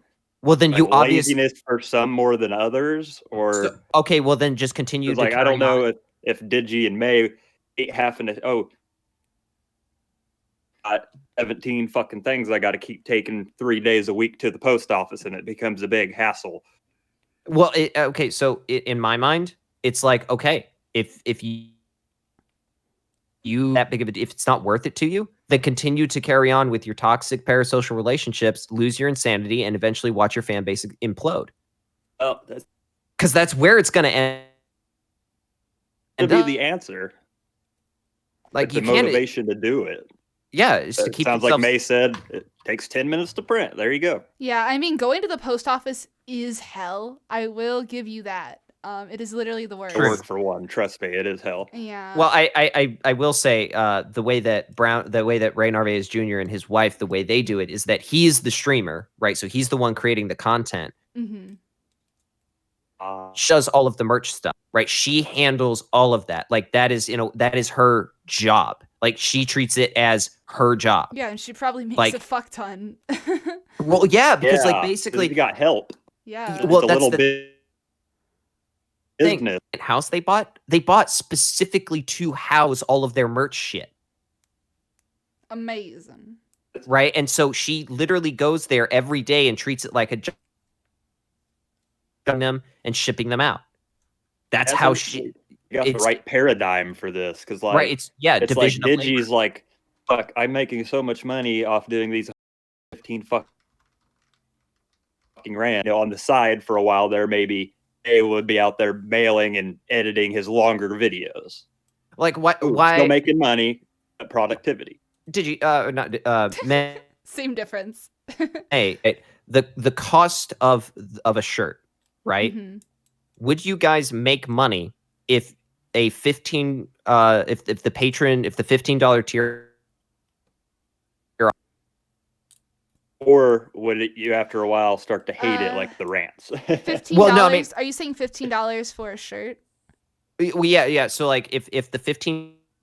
Well, I mean, honestly, shipping sometimes people like, especially international people, $15 is not okay. Well, let's say that shipping has to be it's like a secondary cost, right? I mean, if you have enough people and you can buy in bulk, you definitely the shirt will and to make print it a lot. But I mean, if you have to buy the actual printer and you only have like 20 people who will buy the shirt, you might actually lose money. But you know, it's kind of like an investment. Well, for the sake of argument, let's say you have your materials. Yeah, right? yeah. So just the paper. Money. The paper you have to print on and the shirt that you have to buy to put the design on, mm-hmm. you would make a month per shirt. Yeah, I mean, I'd say like just if you buy in bulk, it's like $3 or $4 depending on the design per shirt. So yeah, you would make money. Yeah, so I mean, or straight up, just like I mean, I'm just spitballing ideas here. Just lower the Patreon tier amounts and then have a merch store, right? So like that's what I think is the best way, is just to like have like a $1 or $5 Patreon and then just just link that merch store everywhere. Mm-hmm. Because if you ask me, the like having a cool hat and doing a raffle and just seeing how many people want to get it. You could and that's the thing. You could plugging the merch right there. Yeah, and that's the thing is that maybe you're not making as much money on Patreon, but when like you have a merch shop and you're raffling something, you're gonna make up the difference. Yep. I would think. As long as people actually, are involved in it. If it's just like one person, and they give $1, you're not making money. Well, yeah, you have to be strategic about it, but like you also have to make sure it's something that people want, like something that's relevant to the show. Where you get like that's the thing is that anything worth doing has work put in, mm-hmm. and if you don't want to implode your fan base eventually, you're gonna have to put a little bit more effort in. Yes. Right, like the easy way out. It requires very little thought, just a lot of your emotional sanity, right? Like the way that that's the best way to go about it for content creators. My dime, it's not hurting me that I, meme on shows and then fuck off. That ain't hurting me. But if that's a good parasocial relationship to. This could be the more genius way to deal with it on the toxic end. You just have to be careful. Actually, we have Tommy Oliver in the chat, and he has a Patreon reward tier where you give $20 and you're in like a shirt design club. So you get like a shirt every couple of months, And I think that's a really smart way to do it. Well, you could also have every month, right, at a certain, have a poll that goes out to a certain tier of Patreon and patrons and above. It's got like 3 shirt designs that will be added to the store, and if you're on a certain patron tier, design in the store is going to be boom. That's how, right. That's how you figure out like what people actually want to buy. Yeah, definitely. Was there anyone to talk about this? I mean, I don't know if I analyzed my form of calling into podcasts very well or not. No, you did fine. We have caller-ins if you want to take call-ins. But you're the host. I say whatever you want. Okay. Ooh, somebody just ripped a Mustang GT350. That was loud as fuck. Outside, sick.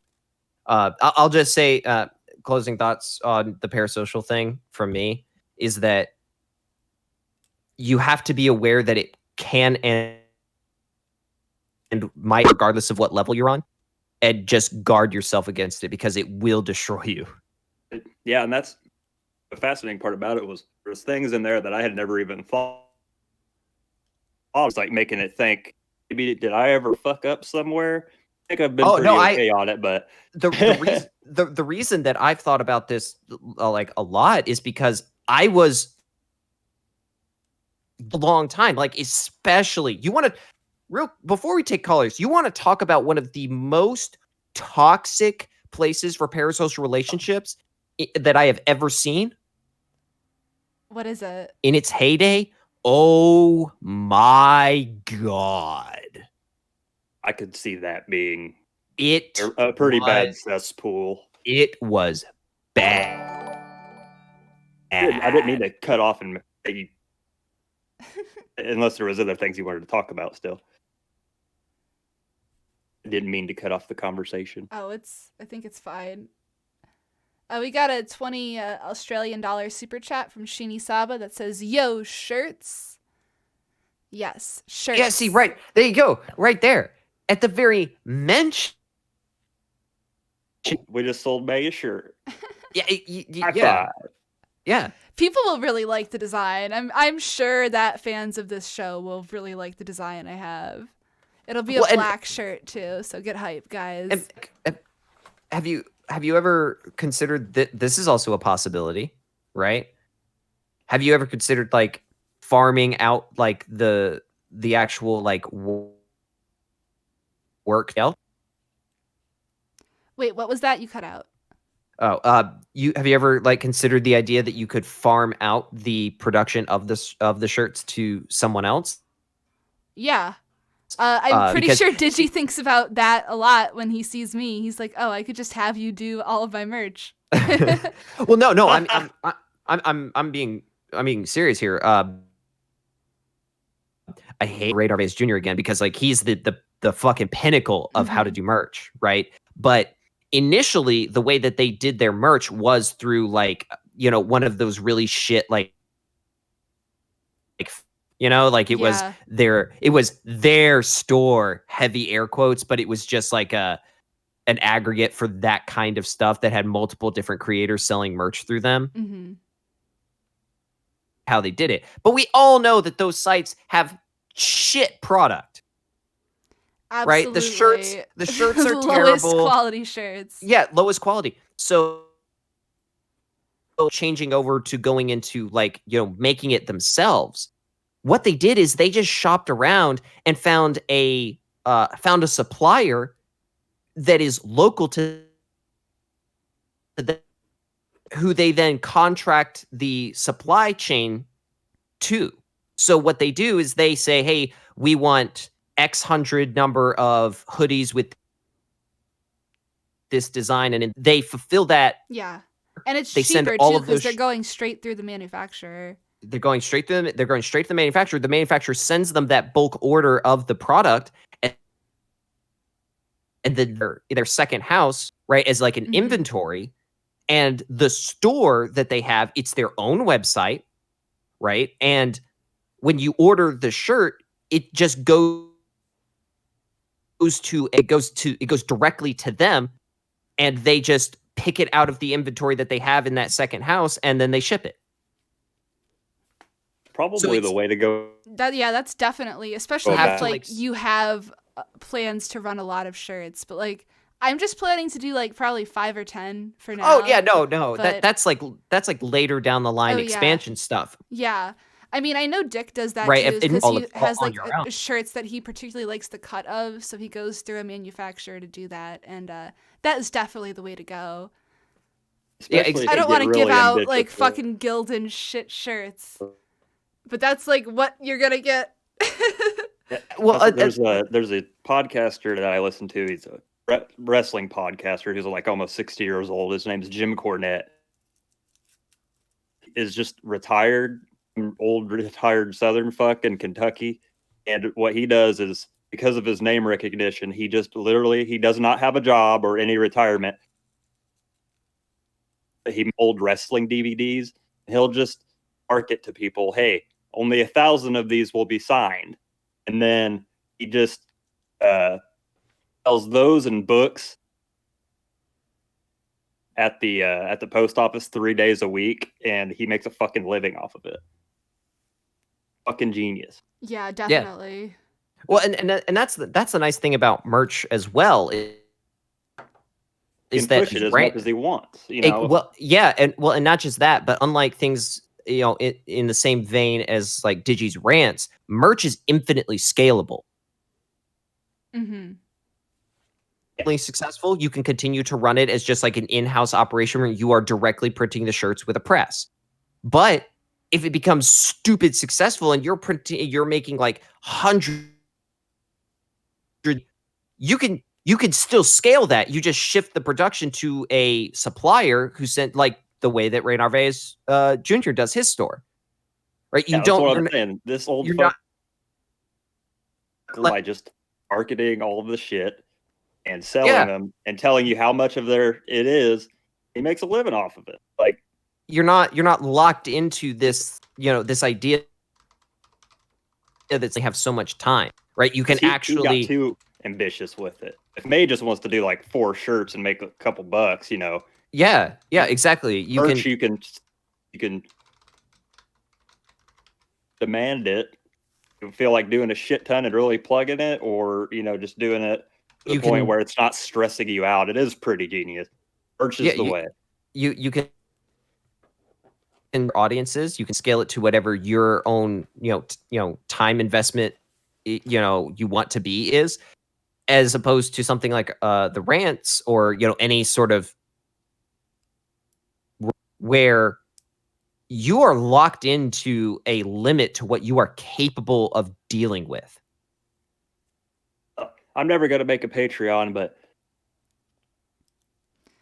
you definitely should sell ass-eating shirts or ass-eating hats or something. Exactly. I was sitting there thinking, I was like, I just go on podcasts and make memes. I never even thought about. I was like, wait, what? Yeah, you could totally do it. That's the thing. Is there a market of my memes when people buy that? I'm never gonna make a Patreon. No one knows who the fuck I am. You got to make crossovers with other shows, like a "Who Are These Podcasts? Do You Eat Ass" shirt. I'll say only people know me as the meme that calls in on voicemail. I do eating ass memes. I don't think that would sell much, and I don't know how to market. And I'm good on that. I'll just stick to getting drunk and having a good time. Parasocial. Hey. This has been the store already cast.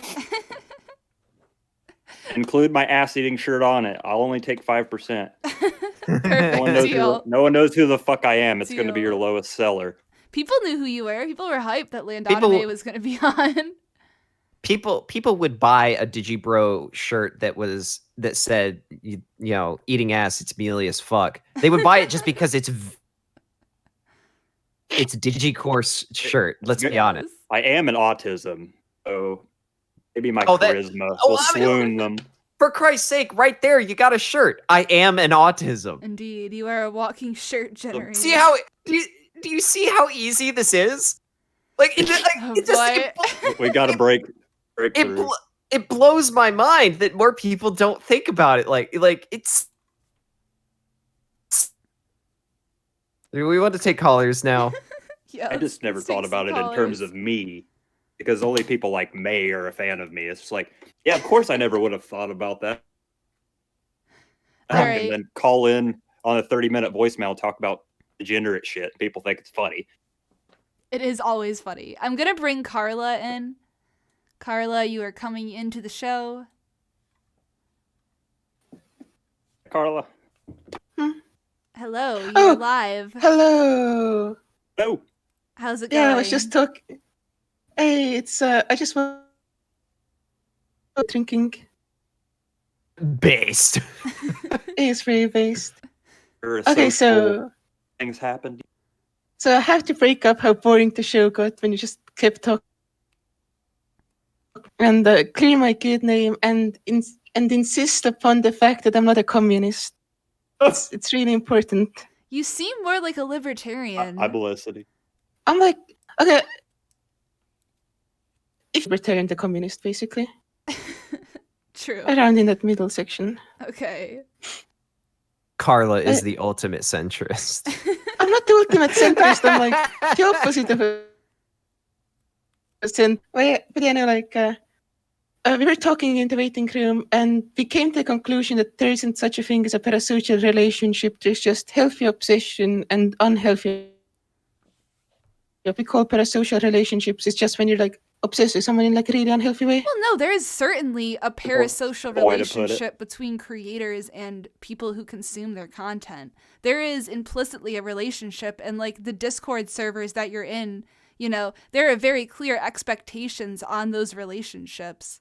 Yeah, I mean, like, why do you think so many creators have that annoying ass shit at the end of videos where they say stuff like that sort of stuff is a direct result of the like understood idea of parasocial relationship. Yeah, like that is a vocalization. People watching me, I am communicating directly with people. Yeah, but where do you draw the line? Like, is it what's a parasocial relationship and what's not? At which point? I think just a parasocial relationship is anything that stems.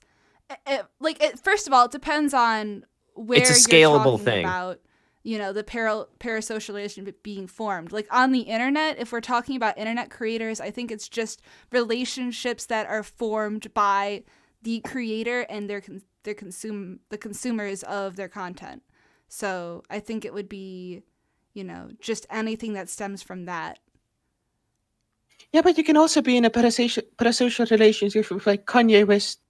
It doesn't absolutely. It doesn't have to be on the internet, but if you're a Kanye West fan and you are buying tickets and you see yourself as a fan in the Kanye West narrative, wouldn't that be a parasocial relationship? It's just that physical media and like old media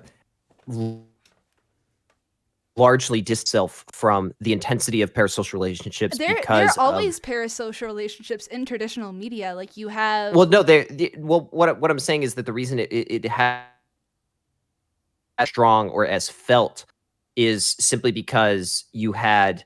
It was because the barriers for entry to becoming a creator were so large that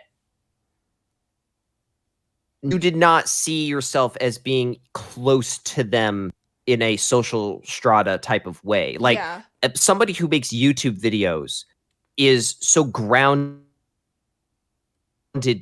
that there's a far more sense of somebody like that, where like how many people really understand what it is like to live as very, very, very, very few people, and very, very few of them who listen to his music will understand that, versus a content creator who, or like Digi, who, you know, or does like, you know, on-screen stuff in his room. Everybody knows what it's like to sit in your room and have thoughts and to maybe think about them out loud. That it's the shrinking of associability that turn of traditional media versus ones on the internet into potentially more damaging. I mean, like, I don't think like that's a reasonable metric, because you're just saying, hey, if you can that's a parasocial relationship. Can you be a fan of someone without it being a parasocial relationship? What differentiates just liking what someone is making? I'm not saying that it's not a parasocial relationship. It's just that the effects are not felt as universally because of that larger distance of associability.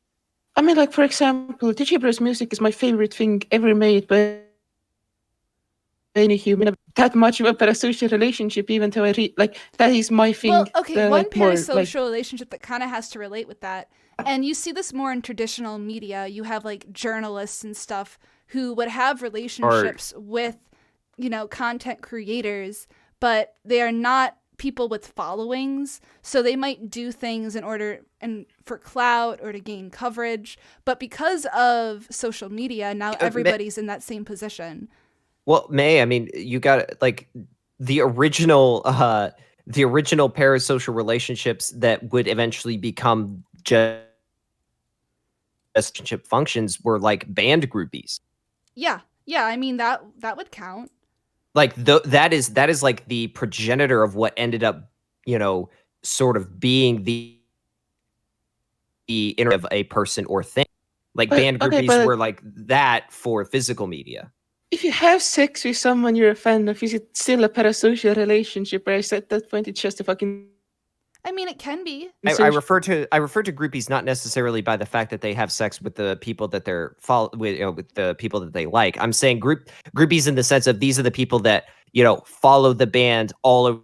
I mean, I would say that like me and Digi have a parasocial relationship, as in like when I am Pantsuit Party and creating content and have Digi on, I am now people from Digi's audience are watching me. I'm getting clout from this interaction. Like I would say that you can be fucking somebody and then also, be engaging in a parasocial relationship with that person. Like Courtney Love, fucking... I thought about it that way, but it's true.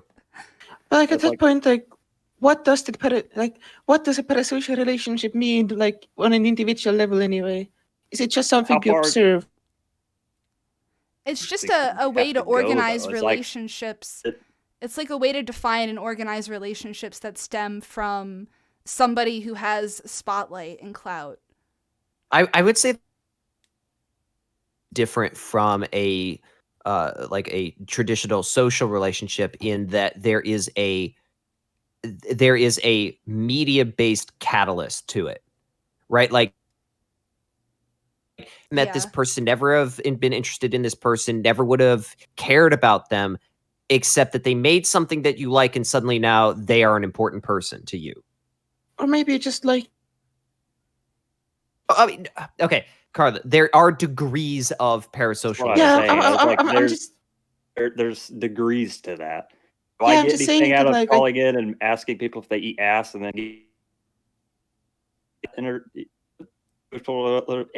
social relationship or parasocial? Certainly, definitely different degrees to that.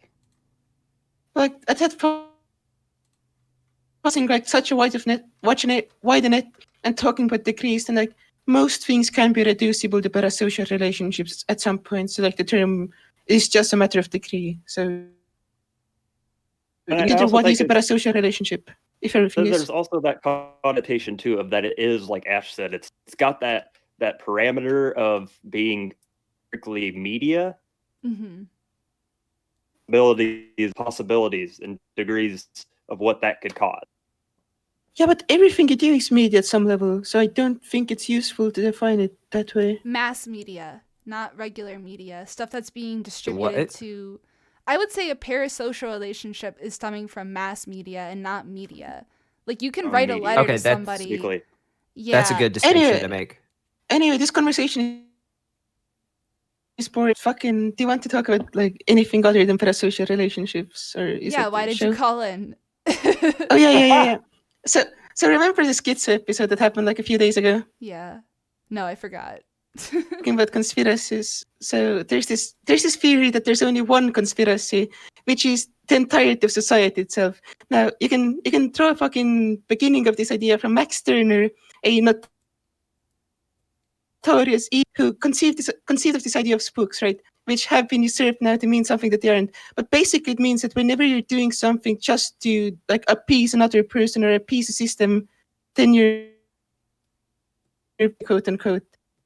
So everything from like the family to like democracy can eventually be like explained as a specific. The idea is that because is this kind of the idea that humans are inherently selfish and self-serving, and that the idea that we go out of our social contracts with each other at varying levels is like by denying ourselves that self-serving nature, we are committing conspiracy to basically our very existence. I'm inclined to say that is at least partially true. Okay, but then this idea can be further elaborated, which the various situation is imposed in the 20th century did. So we can look at Debord and Baudrillard, who came up with the ideas of the simulation, the simulacra, and the society of the spectacle. Now, the concept of a simulation and the simulacra, and you layer them on top of each other, you remove the original context from the perceived reality by every degree. So at some point, you just have so many layers of separation between actually truthfully real in as much as a way as you can consider it, and why it's just something that you have constructed to perceive layers of reality. So, for example, you create a realist movie about what's it like to be real. Then someone else takes the tropes of that realist movie and creates a surrealist movie by just subverting everything that should make real sense. And then someone creates Inception, basically. Yeah, no. Actually, if there's a really good really good regular car reviews video that explains this kind of breakdown of the difference between simulation and simulacra that helped me kind of understand the difference. And I am of the mind that a lot of social constructs are based on things that never existed, but we just always assume that they did because they've been around for so goddamn long. But they're complete inventions and in no way necessary and in no way natural. I agree with you on this. Okay, so we can also go a step further into what is the society of the spectacle, in which all the interactions have become simulacra at like their most maximum extent. So the actual reality does manipulate the ideology and the narrative of the people within that reality, and as such you can control everything they do with the spectacle that you have created. Yeah, I agree with this. Like, okay, sort of like recognize this sort of paradigm existing is how many times have you been in a social interaction with somebody and the words that come out of your mouth are 100 actually say to that person? Yeah, that's a personal example of it. But then you can go like into the maximum schizo level, which is where Molotov comes. The concept of the media, the academia, and the state are all ingrained in this grand conspiracy to create a coherent narrative and completely shut down any divergent construct, which results in this overarching spectacle. And it creates this complete simulacra of existence that has just this one core. So you create a completely distinct reality from what is the actual reality. Reality anymore. All we see is this one coherently constructed false reality. This is the coolest shit in the world, and I'm partially inclined to think that it might actually be true. Boy. Any thoughts on this? Because I understand everything that she just said, and I am on board. I mean, I have no reason to really disagree. What you're saying is that we're living in the Matrix. We're basically living in the Matrix, yeah. Yeah. Oh boy. That was a big pill to swallow. Living in the Matrix of our own minds. Also, someone just posted that 1776 will commence again, but 1776 was still a part of that main revolution. Absolutely true. Yeah. Like the American Revolution was largely a movement for basically by schizo posters who thought that there was a grand conspiracy against them So it was what the American Revolution was. Revolutions are like that. Let's be honest. Yeah. It's people who think that they're, being conspired against, and so they create a narrative to justify themselves going out and killing everybody who opposes them. That's what all revolutions are. That Everything, yeah. It's not just revolutions, though. Like, my favorite example of just false reality was like a recent McAfee tweet where he posted that America has like 7 times the death rate of like the world average when it comes to coronavirus, which is patently and obviously untrue. Except some people were defending that claim and saying the reason why America has 7 times more death rate is because the healthcare system is so bad. you are justifying Fucking base. Justifying a scam. Yep. So you just apply that to the. So just apply that concept to everyone, and the entirety of what people are telling you is what McAfee posted when he said that the fucking US has 7 times more corona per case than anyone else, and everyone is just going like it's because of bad healthcare. That's reality. That's what we're living in right now. this is the most that you've come on to talk about. I'm on board. Yeah, I always shit the bed on Doug TeNaples' show because everybody starts talking about like history, politics. History's a scam. We just figured it all out. In my mind. It's all good, Yep. butthole. Also, yes, go ahead. Doug, what do you think about Trump?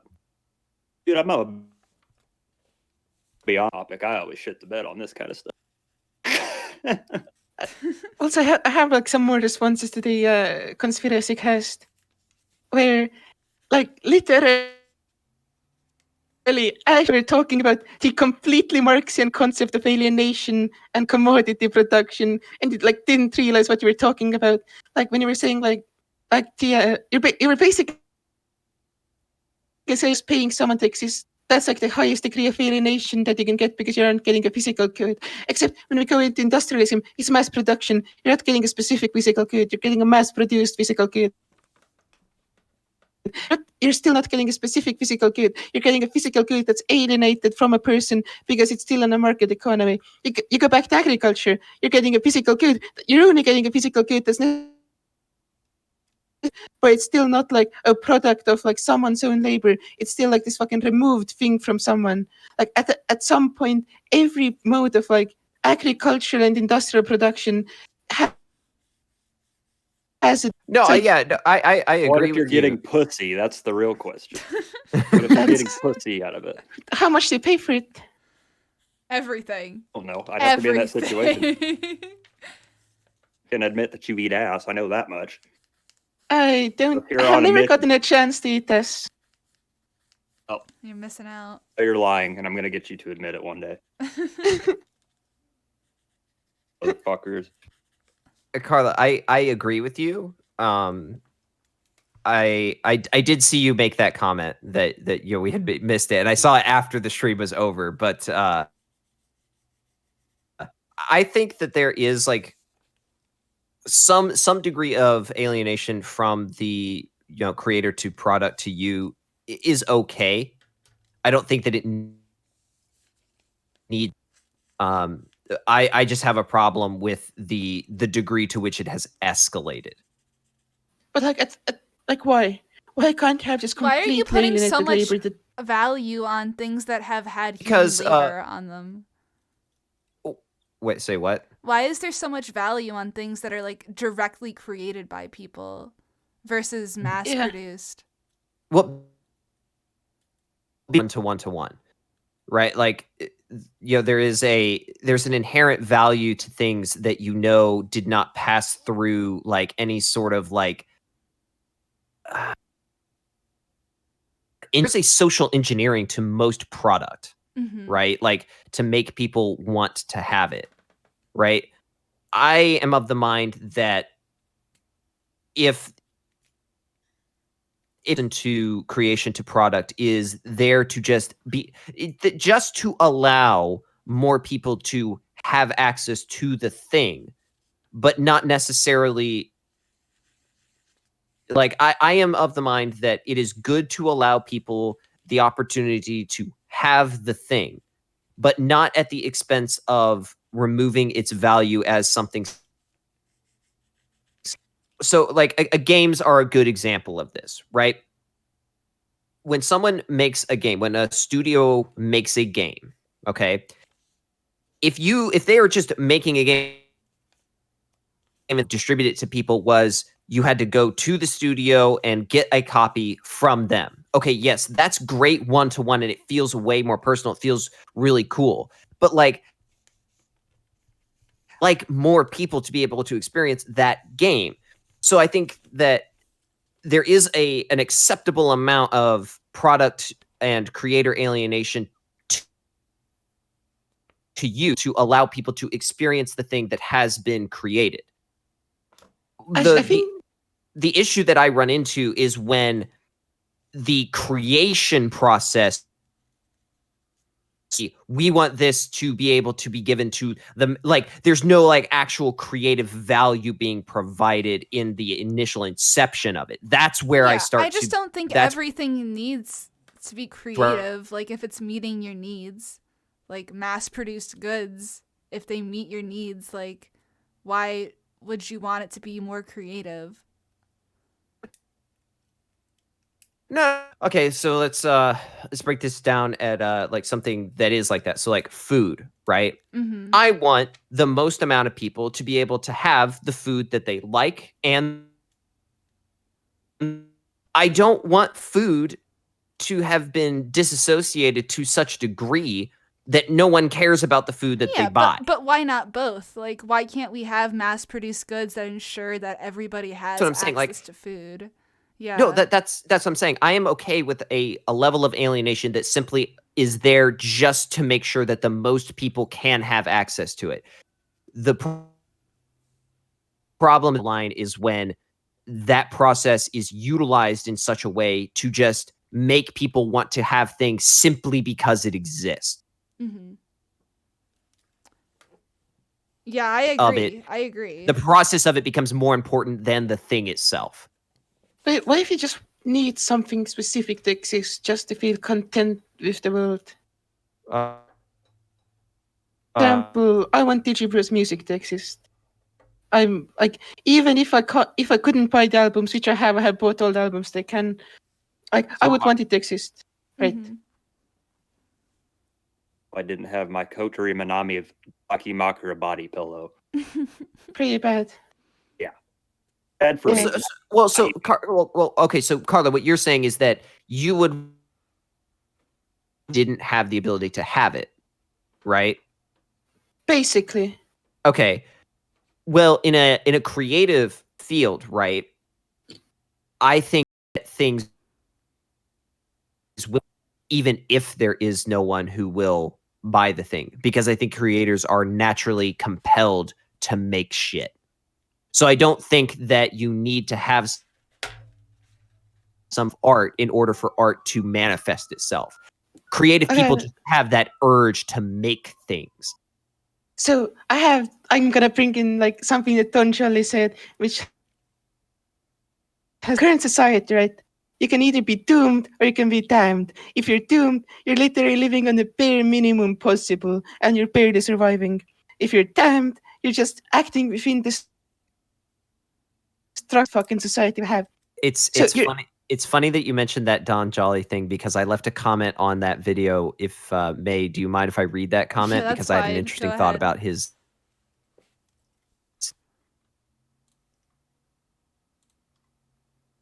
May, are you there? Yeah, go ahead.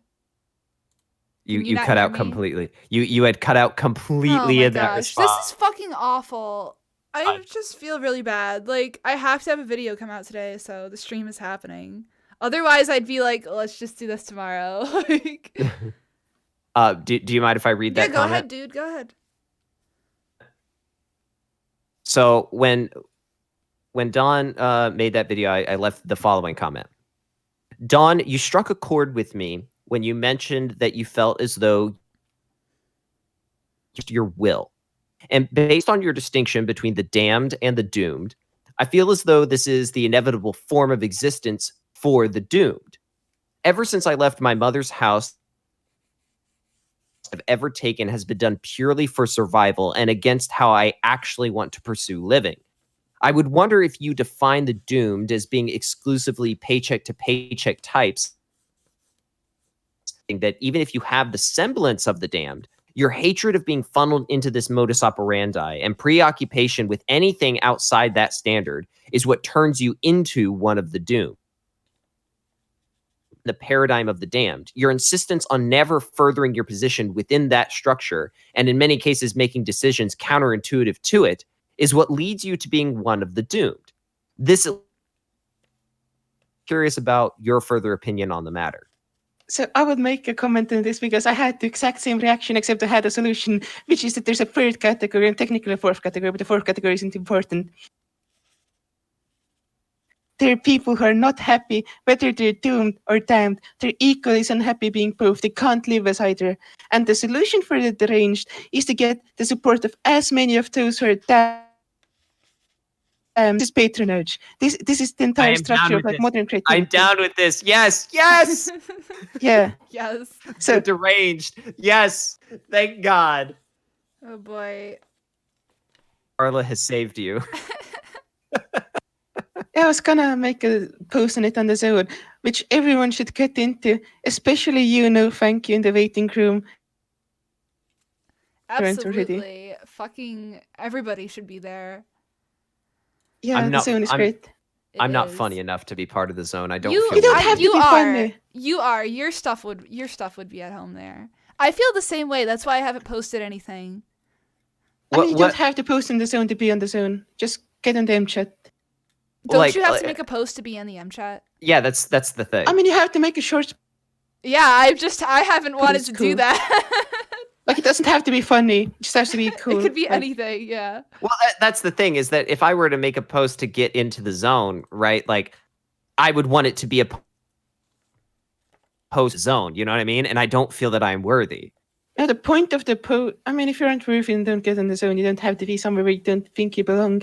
But the point of the post is to make sure that not anyone can just be like, I have to be able to make something cool. Like, that's a point. That's fair. May, I am fascinated by the fact that you think that I'm a good fit for that corner of the internet. Yeah, man, you are just a very lateral guy, and I really feel like the zone is like just a home for very lateral people. Yeah, who have a chip on their shoulder and who want to make good ass memes. Like, I make memes constantly. I just like never want them attached to my name. Like, I don't know. That's the funny thing. Or I do, and I want it to be on my Twitter. I don't know. I just like, I don't know. I'm too much of a loner, I think. I don't make memes. I never have. I made this one meme a few days ago, and did you like it? That's fantastic. I love it. It is saved. Yeah, that is pretty good. I just executed it too. That's fucking hilarious. Amazing. Also, HRC 2020 is unironically going to happen. It might. I think it will too, one way or another. It's looking happening. More and more likely, honestly. Hillary is going to be the vice president. Biden is going to get assassinated the moment he's in office. Assassinated? He already is 2024, dead, dude. Homestuck will be real. Yeah, pretty much. Oh no. I'm of the mind that Biden's gonna get the nomination and then just be like, "Dab." Maybe that's an optimistic perspective too. No, I just think that they're so shameless at this point that they won't even try to hide it. Yeah. Maybe. The ICP 2024 would be the most optimistic take, actually, because the ICP would be the best president the US has ever had in its entire history. I would unironically vote for the ICP for president. Save. Dude. Save. Oh. Like we're already living in the clown world. Might as well have the ultimate clowns be fucking ruling this shit. Okay. ICP election, right? I've been working on it on and off for a while because I've been doing a lot of stuff on YouTube, so I haven't had like time on it to focus as much as I would want to. Mm-hmm. Okay. So my question is, would you think that ICP has done, or is it just the things like I find to be the most interesting plus all the funny stuff? Carla, it's not a lecture if it's not everything about them ever. I know. Music is indeed dog shit. That's wrong. Listen to the Great Malenko, which is a 7 out of 10. I just know they do like midnight fucking terrible. Third wrestling is pretty bad, yeah. But it's also like the most honest form of art that has ever been made. If you've seen ICP wrestling productions, they have this great creative about the rivalry between fucking Shaggy, Too Dope, and Violent J and their co-wrestlers and stuff. It's pretty amazing. I just hate how like they would take like Japanese match tape, voice over them and make fun of it, and then like give all the wrestlers like fake names that they're not known as, and then try to sell it, make a profit. That's not your fucking content, bro. Yeah, I have to look into it. I quit. Just look up Jim Cornette's epic burial of the Insane Clown Posse. He went to a convention just to get on the Q&A. It's hilarious. I mean, the ICP are like better people than anyone else in the pop culture sphere right now. I didn't even know they were still alive. Yeah, dude, I think the gathering of the Juggalos was canceled due to the coronavirus. I think that literally happened. Yeah, like I think either Violent J or Shaggy, I don't know which one, said that like we would a single Juggalo's life, which is super based. Which one's the name of the big fat fuck one? Violent J. Yeah, he should probably not be out during this. It turns now to provide people with an example of an organic cure for the coronavirus. And then he was hospitalized afterward for unrelated reasons. Of course. Oh. ICP, that's something I have not heard talked about in a very long time. That's why the lecture has to happen. We gotta make it happen. Why? That's why the lecture needs to be a thing. If you're into that shit, go.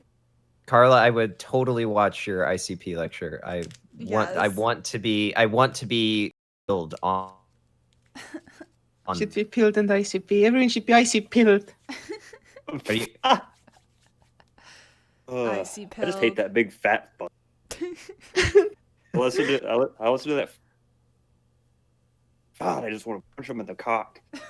There's this one ICP interview that's genuinely the best interview that has ever been made, and it's not even close to like anything else. I'm gonna look it up real quick. All right, May, who do you wanna pull in next? Unless you have anything. Pull in no. No, thank you. Yeah. Yeah. No, thank you. Yeah. You are currently on the show. Shit, I'm here.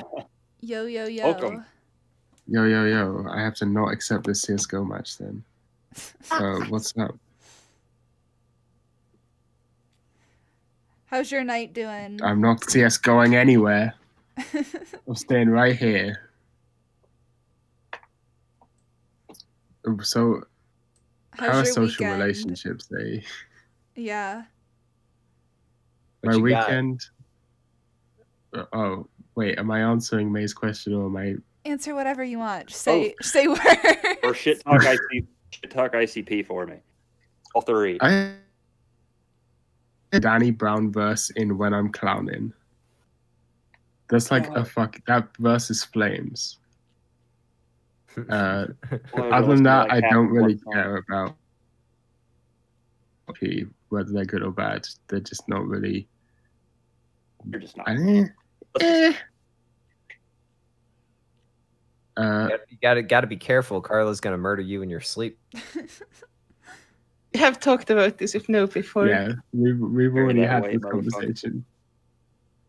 You're gonna carry that weight. We definitely know that one fat fucking ICP carrying that weight. comes out in his voice. Oh yeah, I need to clarify the same thing as Carla. I'm not a communist. Did you call me a communist? I'm not a communist. You sure? You can't just call people communists. Why did he do that? Were you acting like a commie?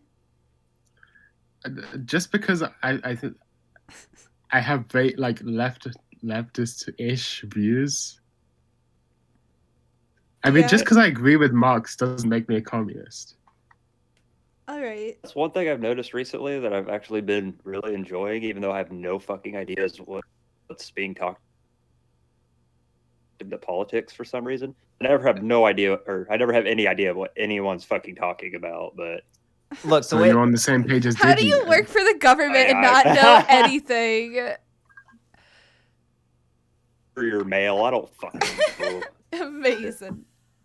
Look, this is the way that I can't talk to Doug Tanaple about politics. He's like, dude, I have no fucking idea what this policy you're talking. Yeah, just be funny. Me memeing anime shit and being drunk made you thought I knew anything about politics. It's devolving back to politics. I'm like, I literally have no fucking idea what that means. I know Dick Masterson's a libertarian, whatever that is. Close to it. I don't know. Look, here's my thing, right? If anybody who is on the right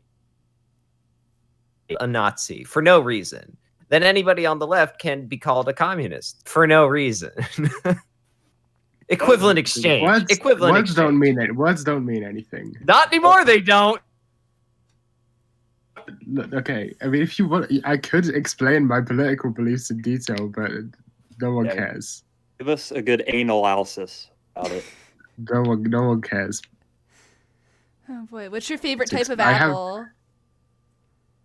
Give us I can't eat analysis. apples. I haven't been able to eat apples for years because I have a fake tooth that would have fallen out if I ate something too crunchy. But can you eat ass? I ever fucking do. That's my entire diet. Yes. I haven't stopped for the last 12 years. Don't eat like a rave or a honey crisp and you're literally that actually must suck not being able to eat stuff that's like too crunchy. Well, my tooth fell out anyway, so yeah. I would have ripped that shit out. Like, fuck this tooth. You went to the dentist and like had that done. Did they like give you like this is the most crunchy thing that you are allowed to eat with this, or was it just kind of like a figure? No raw carrots, no raw apples. So like really thick kettle chips are okay. But, when you eat ass, do you use teeth?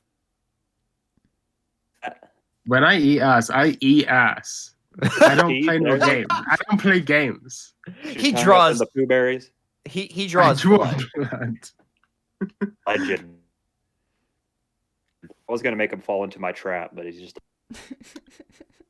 He just fucking like kicked that shit out of the fucking way. Like, bitch, get the fuck out of here. Getting my teeth and everything. Fucking admit you eat ass, you pussy. Why would you not eat ass? Yeah, that's what I know. That's what I How would you said. not admit it if you do? Hey, Ash. Yes. You made the Bionicle lecture. Have you ever seen a YouTube channel by the name of Nick on Planet Ripple? No, what is that? Who also made a Bionicle video explaining the entire history of the lore and the franchise. It's not 5 hours long, but he's like a Lego guy. Going for these lectures, an ICP like where are they posting these? Like another group I don't know about. No, that's probably it's probably just individual creators. I have to ask though, why wasn't it 5 hours long? He mostly talks about he's not talking about it as a how do I say it, like a business, like the history of the actual product rather than he talks about the lore as well. Cares. Hey guys, you know what's actually the best Legos and the only good Legos that ever have been made? Oh, do tell, because I was a Lego guy growing The up. power miner fucking things. Yes! Oh my god. Why did the fucking thing get Oh cancelled? my god. Yes, all of the designs for all of those vehicles were fucking based. Yeah. And they had have you seen the large station? The what? Yes, with the big ass fucking gear Yeah. wheel.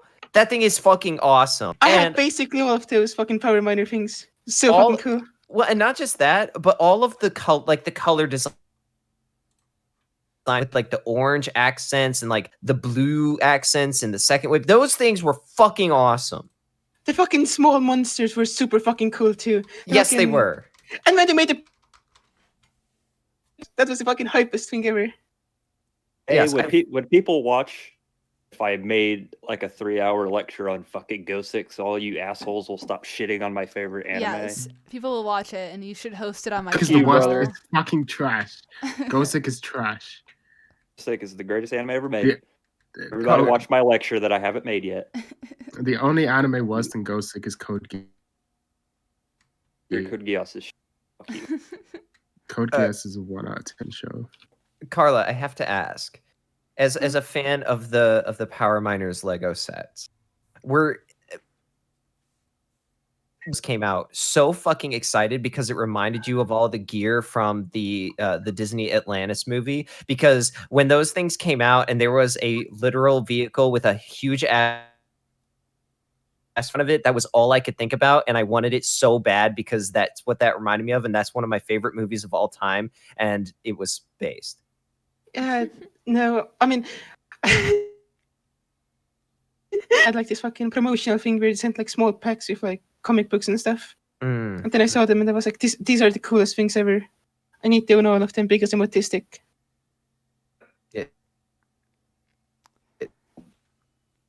Oh boy. Like they actually moved. Like all of them actually like made like mechanical motions. Oh yeah, like when you would like roll them forward, the actual drills would cool. Yeah. You guys actually finished the Lego? Say what? It?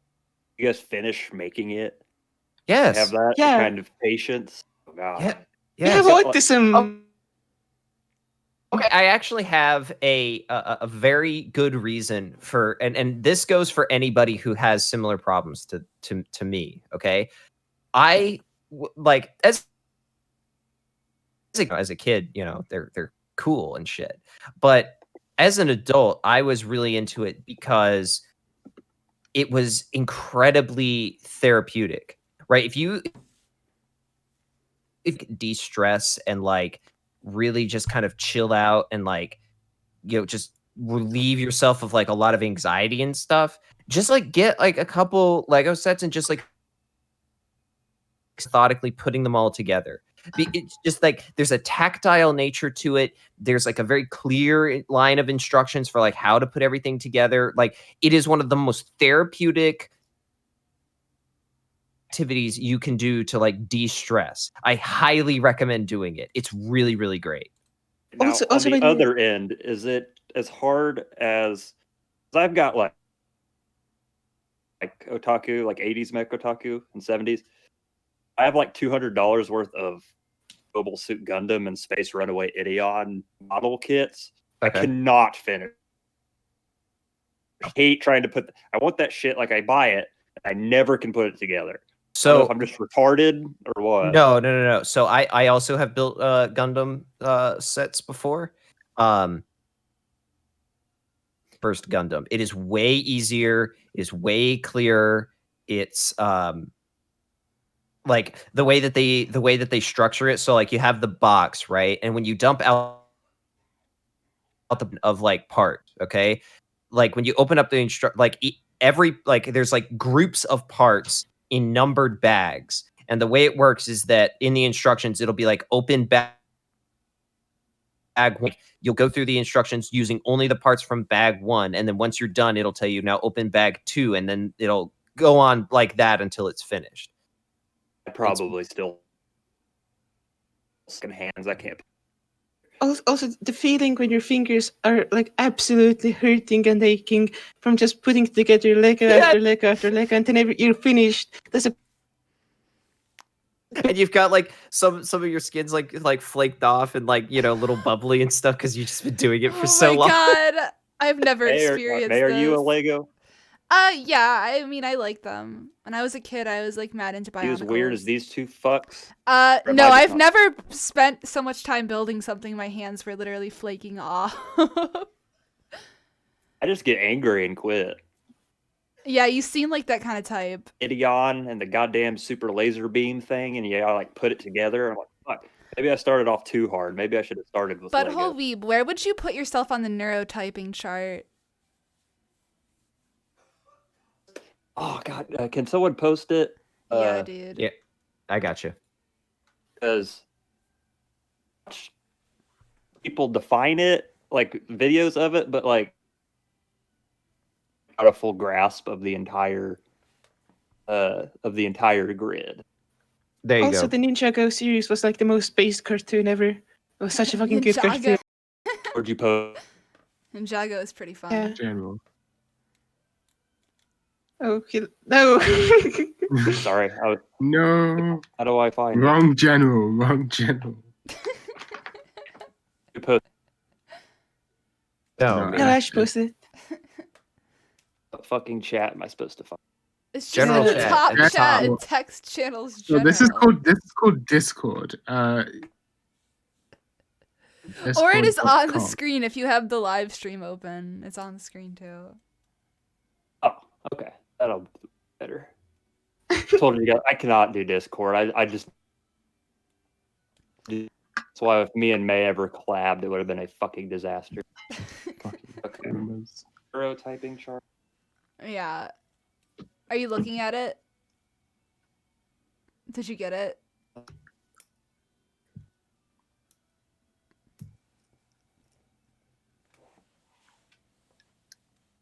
How autistic. What impression are you trying to? Well, I definitely think that by nature of being a shit poster with a wide variety of means by which you have done so, definitely. Yeah, I looked at like where I thought I might be when I watched these videos, but like I didn't really know what the terms meant. And I think that you have just said that you go in to do it because you just are interested in like going in and making people interacting with other. Fascinator for sure. No, I'd say it's expedition. That's where it put Butthole Weeb. I would have say said again. quick-witted.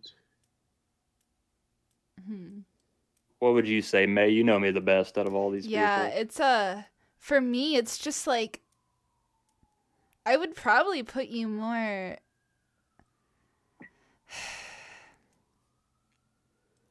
Or where? Sorry, you cut out. No, I'm still thinking. Oh, okay, gotcha. So it's really hard for me to decide like how lexical or impressionistic you are. Do you like to read? Like I do read, or as I get older. I used to not really, and I've read like hundreds of manga, and like it's not like my hobby. Yeah. I would probably put you like maybe understanding or externalist. You define those are better. Yeah. So like what did Digi's video, what did he describe that as? Oh, in Digi's video? I think I have like the characters. I think I have the page open. Yeah, so this one says caretakers and room brighteners. Basically, you are somebody who's like not so lateral, so you're like usually able to focus on one thing. You don't like have a ton of train of thoughts, but like you're not just one note.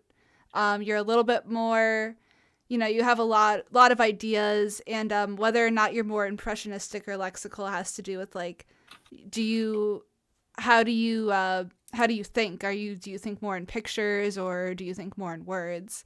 So I don't know. I'd probably put you in understanding. Okay, yeah, I'd probably say more in words. Yeah, because some of them I don't really understand what they mean. So maybe is what he was explaining. I'm shitty with grids. I can't tell what the fuck or I would put myself. Yeah, I would put you like on this chart. It has anime characters and it has Misato from Ava, and I'm kind of like, That's what caretaker is, or understanding. I'd probably put you like, yeah, in that kind of area. Okay, yes, I could see that. It's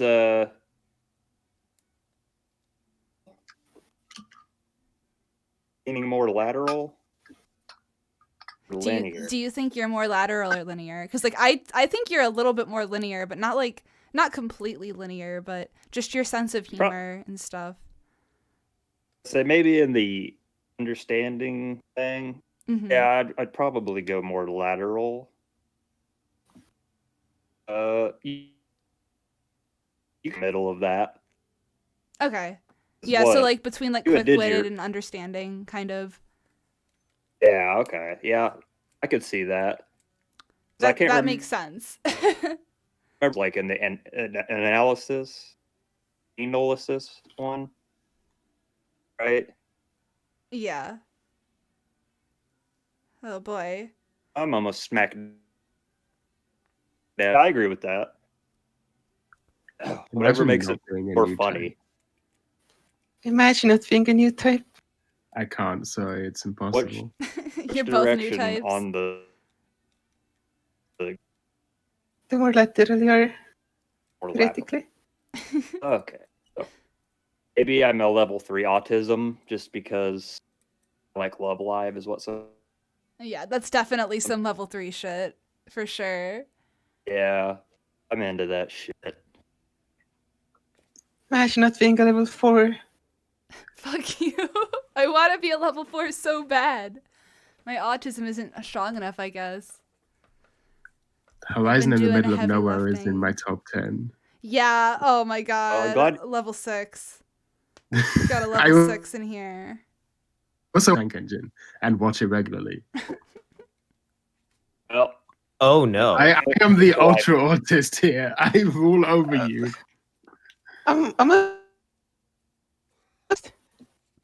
You shouldn't be. It is. Yeah, I don't think I am. I don't think I think because you have like that whole thought cloud thing, which seems really cool. I wish I could think like that. Your guys and May's analysis on my part on the grid, because I wouldn't really know, but I am at least proud that I'm a little bit of an understanding autist leaning grid guy. The only honor is that I am an autismo. That's good. Oh, no one has talked about this, so I want to talk about this. We made the fucking neurotype, and it's probably the most extensive neurotyping ever made for like a group of people. Yeah. Oh my Carla, gosh. You got to move me at the very least. I also think I'm really more of a fascinator. I think I'm like closer, you know. I mean, that's where Digi put you, so I just put you there. But yeah, I mean, I think it's pretty. Put me on there and make the picture a butthole. Demonetized. Well, Digi in when we were doing the YouTubers thing, he moved me over to being like half in human calculator, half in analyst. This chart is fucking which I am going tomorrow. I am going to be making a video that validates this. Oh my gosh. This placement. Amazing. I'm looking forward to exactly what I'm talking about. Oh my gosh. I have decided, by the way, how that's going to be structured. Yeah. It's got to be there's got to be one that's blank, just to be able to explain like what each part of it means and like how to use it. So I'm like going to be going through like how the math works, how it all like, how to go about using it. Then I'm going to like slowly show one that I've already done. And then I'm just going to choose a random show haven't used it on yet, and then go through it in real time. You guys needs to do like a one-on-one character study with me. Just talk about your type. Place me on the chart because I don't fully understand it. Yeah. Or at least I don't fully understand it. Is it somebody coming up with a like set of questions to place people on this? I think I think there's somebody who's doing that. And I know Conrad is like going to do like He's gonna try to do neurotyping for people, I think. Like, charge people to have, like, an individual neurotyping. Classic Digi. Fuck merch, do that. I know. I've been trying to tell him to do that. Like, yo, you should just, like, charge people $20 and neurotype them. Like, you will have tons of people do that. Or that is just, you know, the shirt is the color of the thing of, like, where you go, and it just has a word on it that is what that particular box is. Work, though, because he did, like, the entirety of the Dick Show. He has 6 years of, I think, the biggest problem to, like, analyze the guests on that. Mm-hmm.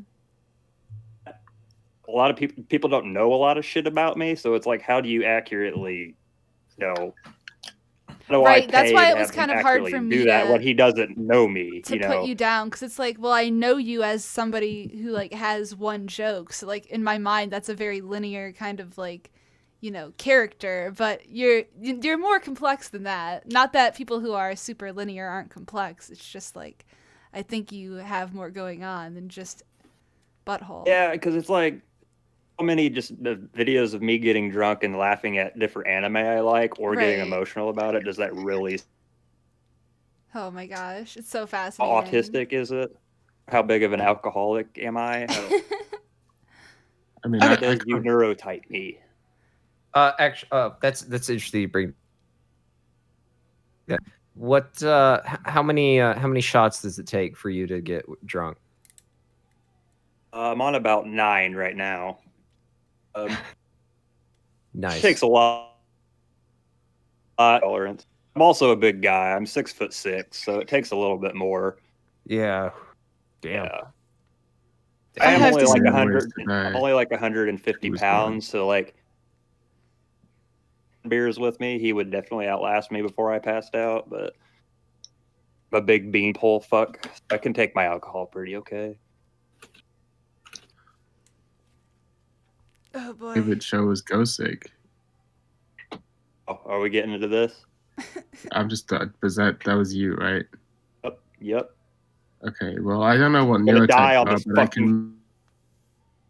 but I can make a pretty accurate guess as to your IQ. It's probably what, in the mid-50s, maybe. Here we go. Oh no! the entire Digibird. Come on, man. You gotta hate on my shows. My biggest problem with people trying to neurotype, this has been, I've seen this over and over and over again. Whenever someone doesn't like a category, every single time, it's so obvious. What is the bookkeeper cat? See, bookkeeper is just bookkeeper is just like, this is a normie. I think book typers have an advantage in life. It's just being 100%. 100%. They do. Yeah, they just have a little bit of privilege, so that's kind of how I feel. Which I don't means like everyone else is estheticians because they're assholes. Like, I literally don't like them. So that's the quadrant I don't like. So, like, privilege in what? Like, everything, the aspect of their life, or what? Bookkeepers are like, yes. I mean, I don't know, but it's like more like a standard person, I guess. Someone who thinks pretty linearly and lexically. Someone who's very a train of thought, and they can easily explain the train of thought they have. So it makes them pretty successful. I can't win drunk, but maybe May was spot on putting me to the left of that. Understanding or whatever the fuck. I've seen multiple people put Sakura from Naruto into the fucking bookkeeper category, and that's that's not true. That's the opposite of the fucking truth. Impressionistic as fuck, like fucking impressionistic. I know the fucking scenes with her and the whiteboard is like she's very impressionistic. That's like how an autistic person's brain is. Like, I wouldn't say she's like I think that's where I would put Sakura. I put her clear-sighted, probably. The girl who got cut very hard for a while. Where'd you put that? Hinata?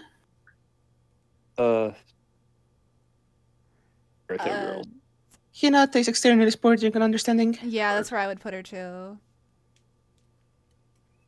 And then I dropped Naruto Shippuden like 189 episodes in, so I don't really know Why would you drop it after investing so much time watching it? Was that when the Great Ninja War starts? Seen one episode of over like 1,100 anime. Kind of, if I ain't feeling something or if it's too long, I'll just drop it. No, I mean, the Great Ninja War is garbage. If you have watched any, read the manga. People shit on my dropped list because I've dropped like 200 like 30 shows or something close to that. They're like, well, they made it 19 episodes into Bleach, 80 episodes into One Piece. I'm like, what the fuck do you want from me? I don't have time to watch all this shit. I got a shit post. Gotta make time. Your life will be everyone's life would be infinitely improved if they would just chill out, watch Hidamari's sketch, the best anime ever made, and just. You're so wrong. Shonen is based, except you should read the manga for shonen. Oh no, I feel like I've just lost a lot of episodes of Go Sick over and over. And then have you consumed? No. Well, I like Hunter x Hunter. I watched Hunter x Hunter in 4 days, which I then tried to calculate, and apparently it's impossible. So I don't know how I watched it in days. My cousin did in like a week and a half, so that's pretty impressive. Have you seen Yu Yu? Have you seen Hajime no Ippo? Yeah, I've seen 60 episodes of. I dropped Yu Yu Hakusho.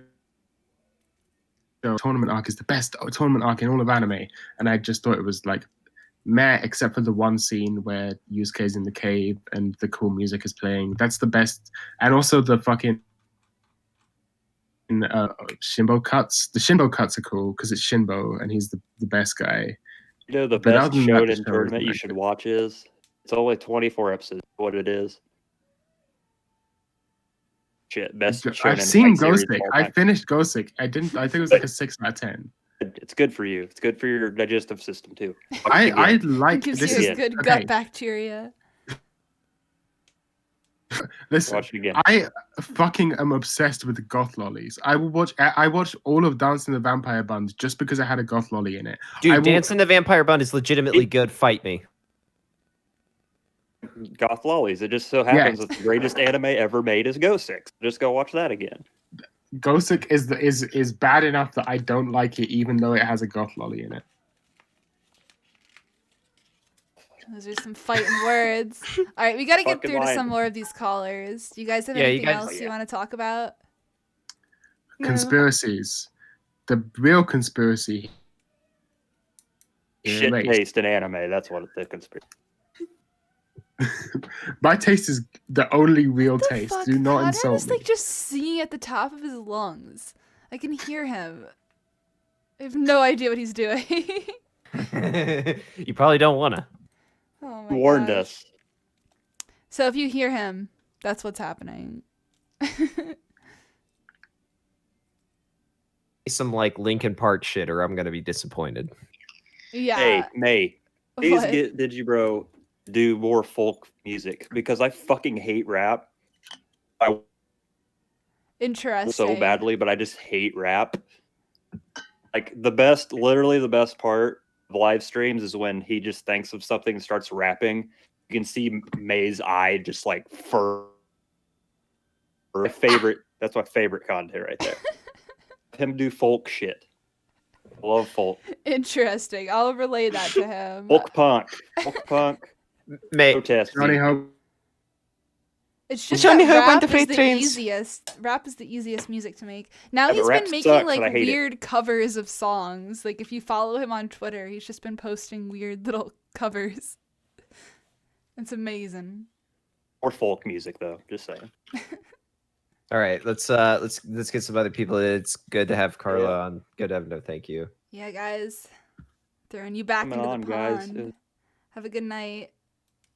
Chick sounds like a fucking Swedish fucking Kermit the Frog. I was about to kill him. Oh my god, where'd Ash go? Oh, I accidentally dragged Ash. The only person left and I grabbed Ash in accident. Sorry. Let's bring in Foxy Socks. Hey. Hello. Welcome to Mighty Morphin May night number 2. Indeed. What's up?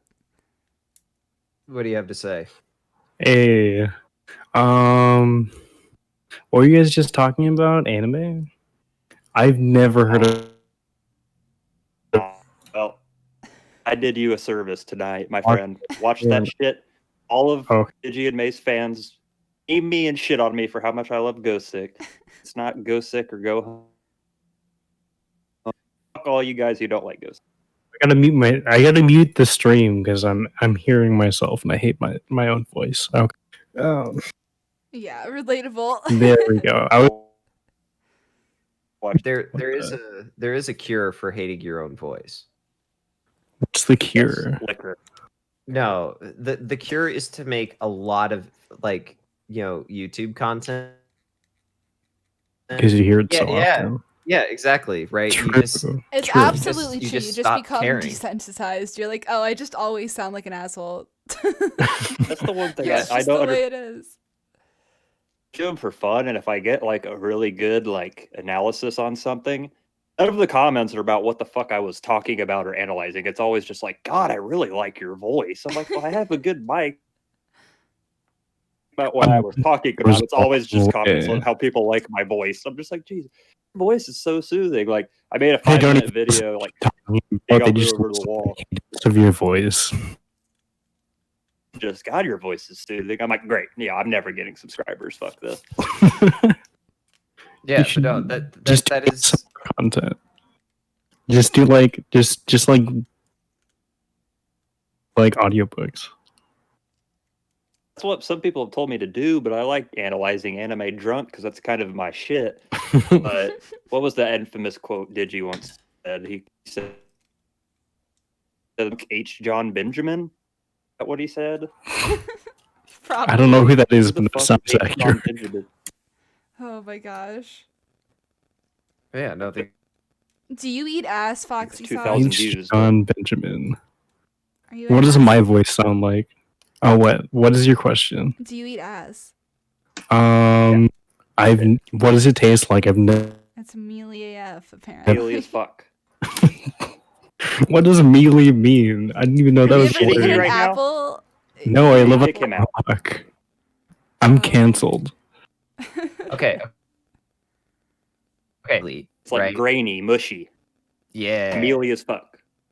Like when you eat cornbread that hasn't been in the oven long enough. It's like okay. It's not good. It's like a starchy kind of thing. People like it. Look, you don't eat ass because you like, you don't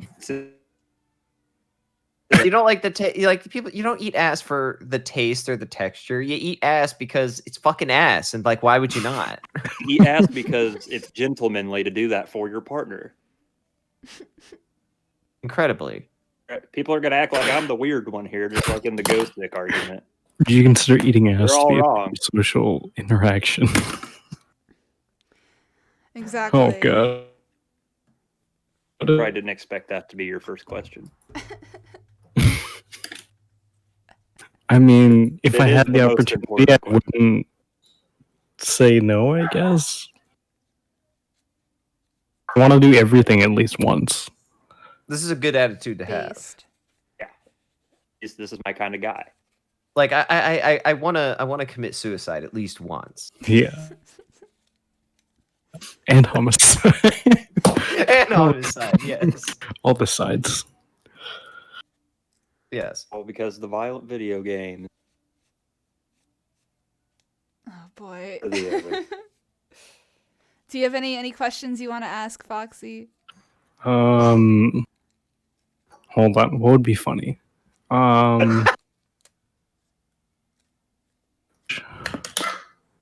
Okay, well, to what degree? That's open for discussion. Okay. So in a structured games or in D&D, not cringe because you are actively playing a game, right? There's a debarkation.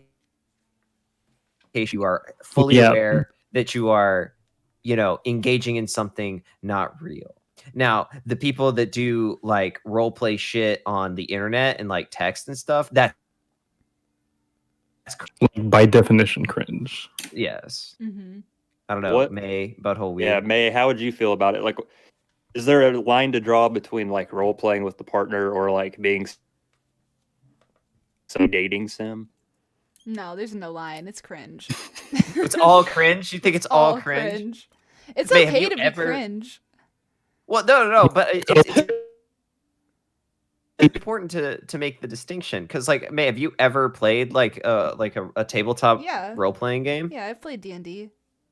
Okay, so that shit's fun, right? It's goofy and oh yeah, D&D is absolutely fun, but it is cringe. I don't think it's cringe. Like I think that actually it has the potential to cross the line into cringe when people get like way serious. Oh my god, that's the one that's the most fun. It's the most fun when people take it the most seriously. No, it's the most fun when people don't. Okay, no. If you take it seriously, it's almost like improv acting at some point. Absolutely. So I have been in groups. I have played role playing games. It wasn't D&D. What was it? It was like a cyberpunk game tabletop. Oh, I don't remember.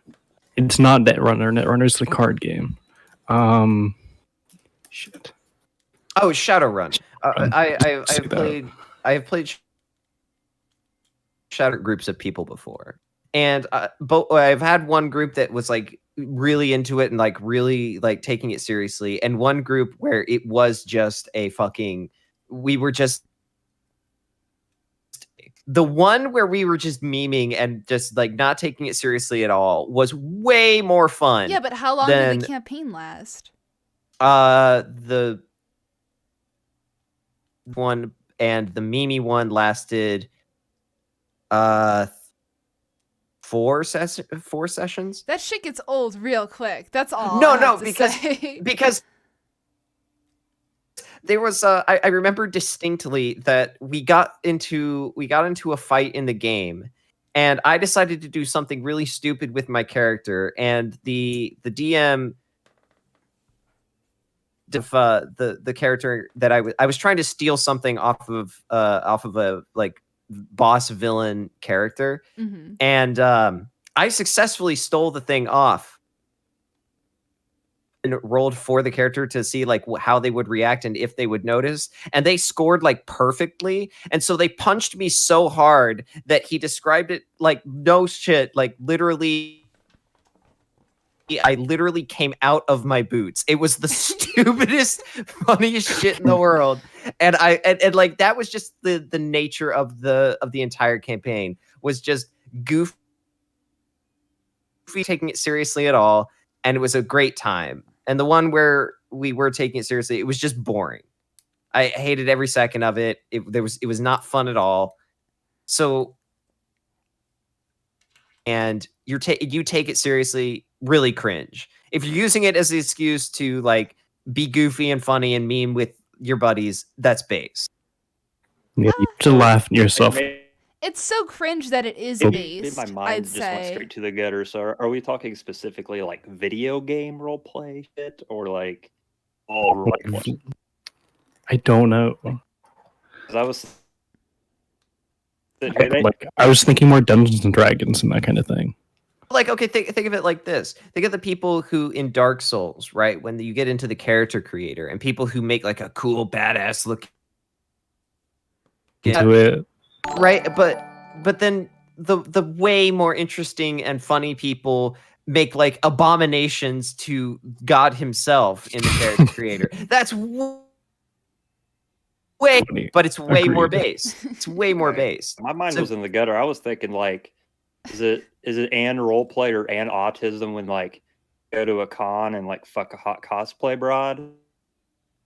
If you are role playing as another character and fucking her. Oh, I just fucked a girl. If that was that's just fucking a girl. All right, good. Okay. Make sure I'm not degenerate. $2 super chat from Butthole Weeb. By you're the role way. playing it. Folk punk gang, rise up. Watch Gosek. Yes. You are on the show. You can say that at any time. I know, and I'm going to keep doing it for the $2. Well, thanks. Has asking if I have ever finished a JRPG. Yes. It's hard for me to finish those. Yes, but they are also asking whether absolutely. How do you build Legos and shit at a young age and not finish a role play? No, because you're gonna have to change your neurotype. No, because they don't take that long, right? The problem I have with most JRPGs is that they are super self-serious about the role-playing part. Mm-hmm. Thing. It's not a patient. I do care about that like, immensely. Like it's actually topical because I tried playing Final Fantasy VII in its original form, and it's boring as Final shit. Fantasy. I don't understand how people Final play Fantasy VII. I don't want to hear like your fucking defenses of it. It was boring as shit, and I stopped playing after the fucking motorcycle chase. It was like I know. Hold on, I think I know that feeling. It takes way too long, and I don't get any like. It's really grindy. And by the way, Final Fantasy VII in its original form is really tell you how to do anything. And like, yeah, I was having tutorials on like combat or anything. Yeah, exactly. And I was actually I was having this discussion with somebody the other night where the whole thing with games and that you have to like consider in terms of like a design perspective, right? Is that in like an action game, allowing some like holding their hand through the tutorial, that's fine, right? Because part of those kinds of games is designed to just allow you to experiment, right? And like just to kind of go around and, you know, fuck off and, you know, like that's kind of how they're during that tutorial. It's like even like that bit is really helpful because it lets you learn how the game like controls. Yeah, but with role playing ones, right? Oh, they spend like 10 hours talking about like this is how you cast magic. No, not even that. No, not even that. I'm talking from a purely gameplay perspective, right? Like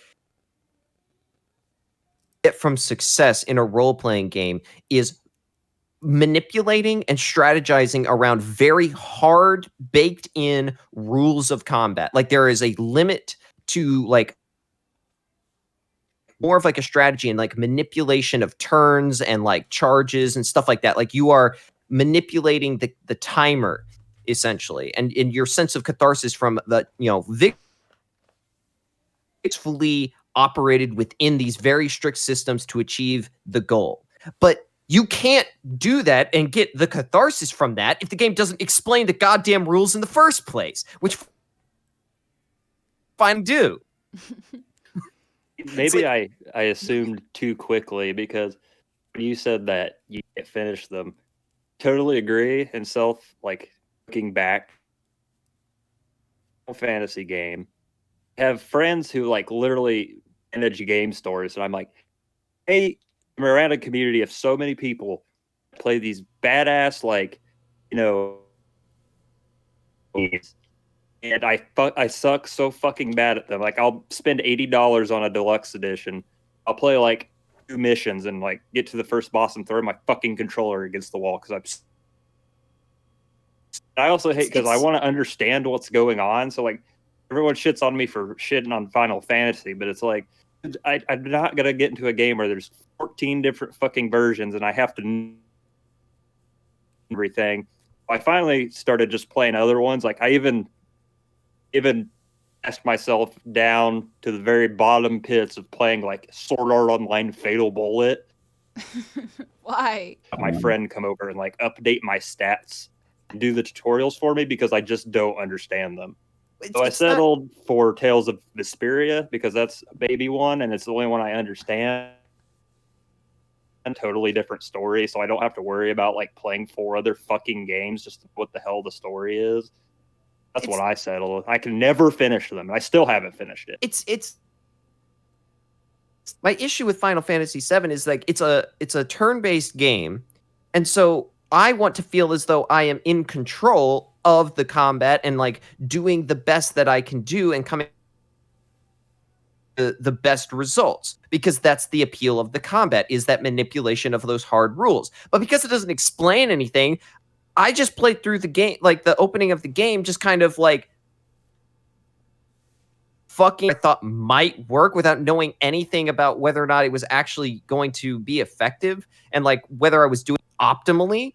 And so when I would win,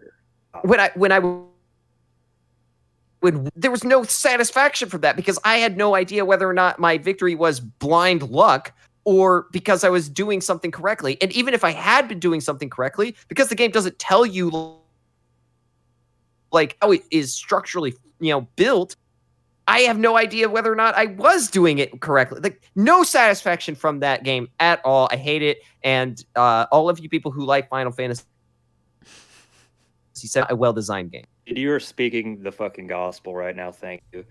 It ruined my reputation by telling everyone I hate Final Fantasy, but I do hate Final. Hey, please don't tell me you're a. Oh, I've played a couple Final Fantasy games. I've never played 7, but I've played like the first 3. And then I've played. I don't 6. Know the difference between all of them. There's like fucking 40 of them. You're gonna kill me, but I've played every single one. I hate a lot of them. Most of them are bad. You know what? I like the retro style, like pixel art ones. Like 6 is my favorite, but I don't know. 6 is pretty. Yeah. You know what good games are? You know what games I like? I like games like Doom 2016, where like it's the one thing you're doing. One game is around making that one thing feel good. And it tells you exactly the best way to do that one thing, and then just lets you go do that one thing. That's I prefer the version on Xbox, and I hated it. I didn't return it, but I uninstalled it within like literally 3 days of playing it. Well, so it's a long way in making a game enjoyable, and like it gives a lot more staying power. Wait, hold on. Back to like hold on. Why I drop a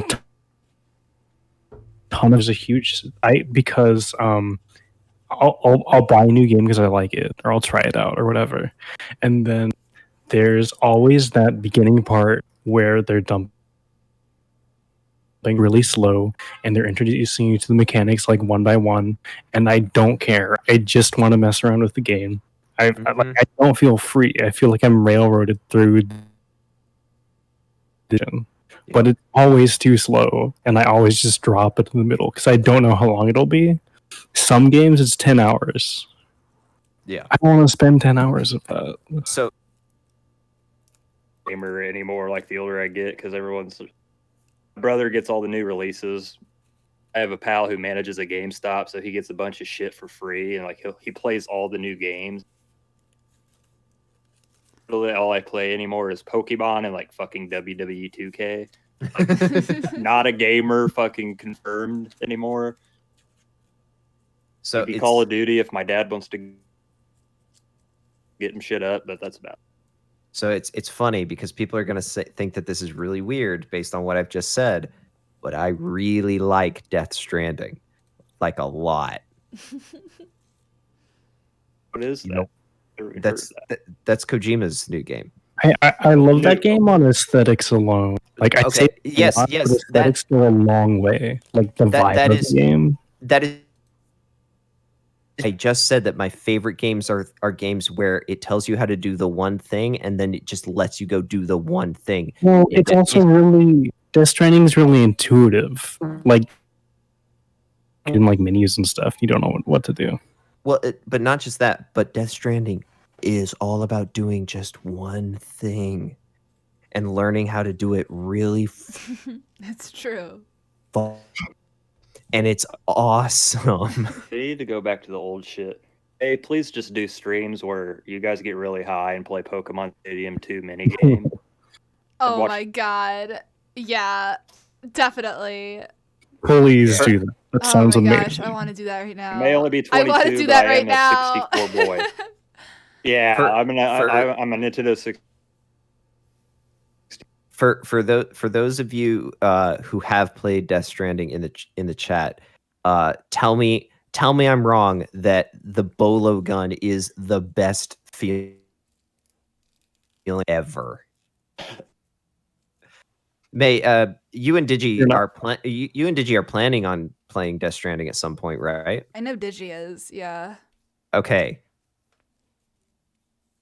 You get a weapon semi early on to be it's a bolo gun. It literally is what it sounds like. It shoots a bolo thing at guys to like tie them up.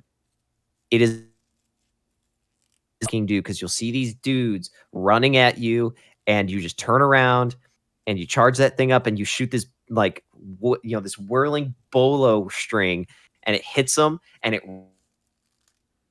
rhymes like the balls on the ends of it will hit them in the face and they'll go down. And not only is that like super satisfying because they look utterly retarded when they get tied up in it.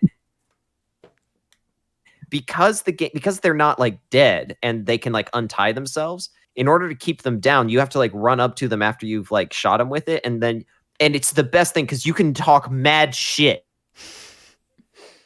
Option to be sitting there like and playing the game and talking mad shit to the dudes you just took out because you have to go up and you kick them in the gut to knock them out. Oh, fuck yeah. You're just talking mad shit the whole time. And it feels. What games have you been playing, May? Haven't heard any game content. Oh, I've been really into Tetris 99. I've been playing the fuck out of that. Honestly, I had Animal Crossing. I've heard that was Tetris 99 actually The based. scale on the autism just went way up in my book. Oh, dude, I fucking love play puzzle that shit. games. Like, I will get addicted to them. Yeah, I mean, I've got to multitask. Like, I got to be playing Pokemon while I'm waiting on my loading screen for fucking WWE to load my wrestlers while I'm also. There's nothing like YouTube getting video. high as fucking I playing can't Tetris for Yeah, hours. I just have to say. Intro plays, you're like, all right, time to go through this next route. Exactly. Like, I gotta go through multitask. I fast. can't just sit there and play fucking puzzle games. Oh my gosh. I do that on the side. I play it like I Magic the Gathering or something. I'm waiting for stuff to happen, or like during a Zoom class, I guess. Yeah, that is the best time to do it. Yeah, Conrad's telling me a What story. game? I'm playing Tetris. Not it's on the Switch, I think, right? Yeah, really. I thought it's on PC too, isn't it? it probably Oh, is. yeah. Yeah, I play on the Switch though. Probably on So you Steam. play it on there. Somebody says do you play, 1v1 me and Tetris 99? Skullgirls. Skullgirls is based. It's one of my favorite fighting games. It's pretty Besides fucking Guilty Gear. awesome. Guilty Gear's awesome too. Actually, the only thing I care about in fighting games is how cool the characters are. Yes, me too. That's definitely the top feature. Fighting game. I have tried multiple ones, and I think the problem is that the first fighting game I ever touched was Smash Bros. And so That's way exactly. And so I have this expectation for like how I should be able to move and like what I should be able to do, and there's like a mental block that gets in the way of me being fighting games work. Usually so part of it's me and you would be great movement buddies is so in limited. person, bro. So Like, that's what I'm so glad somebody brought that up, because like I got the first game I Pokken Tournament, which is just like button mashing bullshit, and then people tried to have me play Smash, and the second that new one came out for Switch, all my buddies were like, dude, let's have a game party. I sat there and watched them play that shit for 2 hours, and I was like, I just don't get it. Everybody shits on me for just like staring at you like, what is happening? The camera's going everywhere. The characters are too tiny. I don't. I was just pressing buttons and shit. Like, it drives me crazy. I must throw a fucking brick through my TV. I was like, yeah, I can't It's play different this when you game, get in dude. the zone and you're controlling the game because it's easier to keep zone. But if you're just an outside observer, like you've never touched a Smash game before, you're like, I can't keep track of anything that's happening on screen. This is insane. Well, Every parent ever. it's just like a fighting game, because like that Pokken Tournament, I was never motivated to learn any goddamn combo moves. So the game keeps a record of when you're fighting against a computer. I literally on and just tapped the A button on my Switch, and I went like 28-0 before I just like quit playing the game altogether. Like, what is the appeal? I can just smash A and win every single fight. Why the It's like, this game's dog shit. That's $60 down the toilet there. Oh boy. I remember getting really excited for it when it was announced, but I think Pokken Tournament's a lot simpler.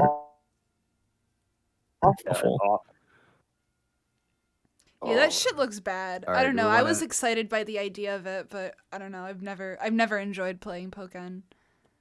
Yeah, because May is a bigism like me, so I was excited, but I was like, I can't play this. Yeah, dude. I feel you there.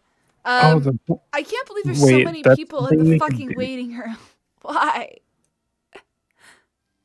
Party time. Are these people even listening to the stream? Do we even have this many people muted listening? and deafened? Like, what's going on? Do we want to start moving through people? Oh yeah, no. I mean, we have to. You can stay in, Foxy, or I can let you go. May's got to get that content out. I will stay in. Okay. Let's bring in Oro Barista. I wonder if you could connect neurotypes to games they like. Oh yeah, for Probably sure. can, I yeah. wonder what kind of connection there is. You would just probably find me in you're the in. most Oh, yeah, autistic section. Hey. Oh yeah, sorry. My diagnosis. Type. So it's 5 fucking AM, so I only have a short point, which is how to escape parasocial relationships, how to find the ultimate way out, which is to make the online celebrities whatever fucking idiot you like you go full schizo, integrate them into your own cognition. The way I did this was through a PCP dating sim. Just be able, listen to them, be able to write peek inside your own head, and you don't need the person anymore. You're done. You don't owe them anything. They are wilding out right now. So thinking, wait, but maybe this person is way smarter than me. Maybe I'm fucking stupid. Maybe I cannot comprehend the thought. That's okay, because the only thing that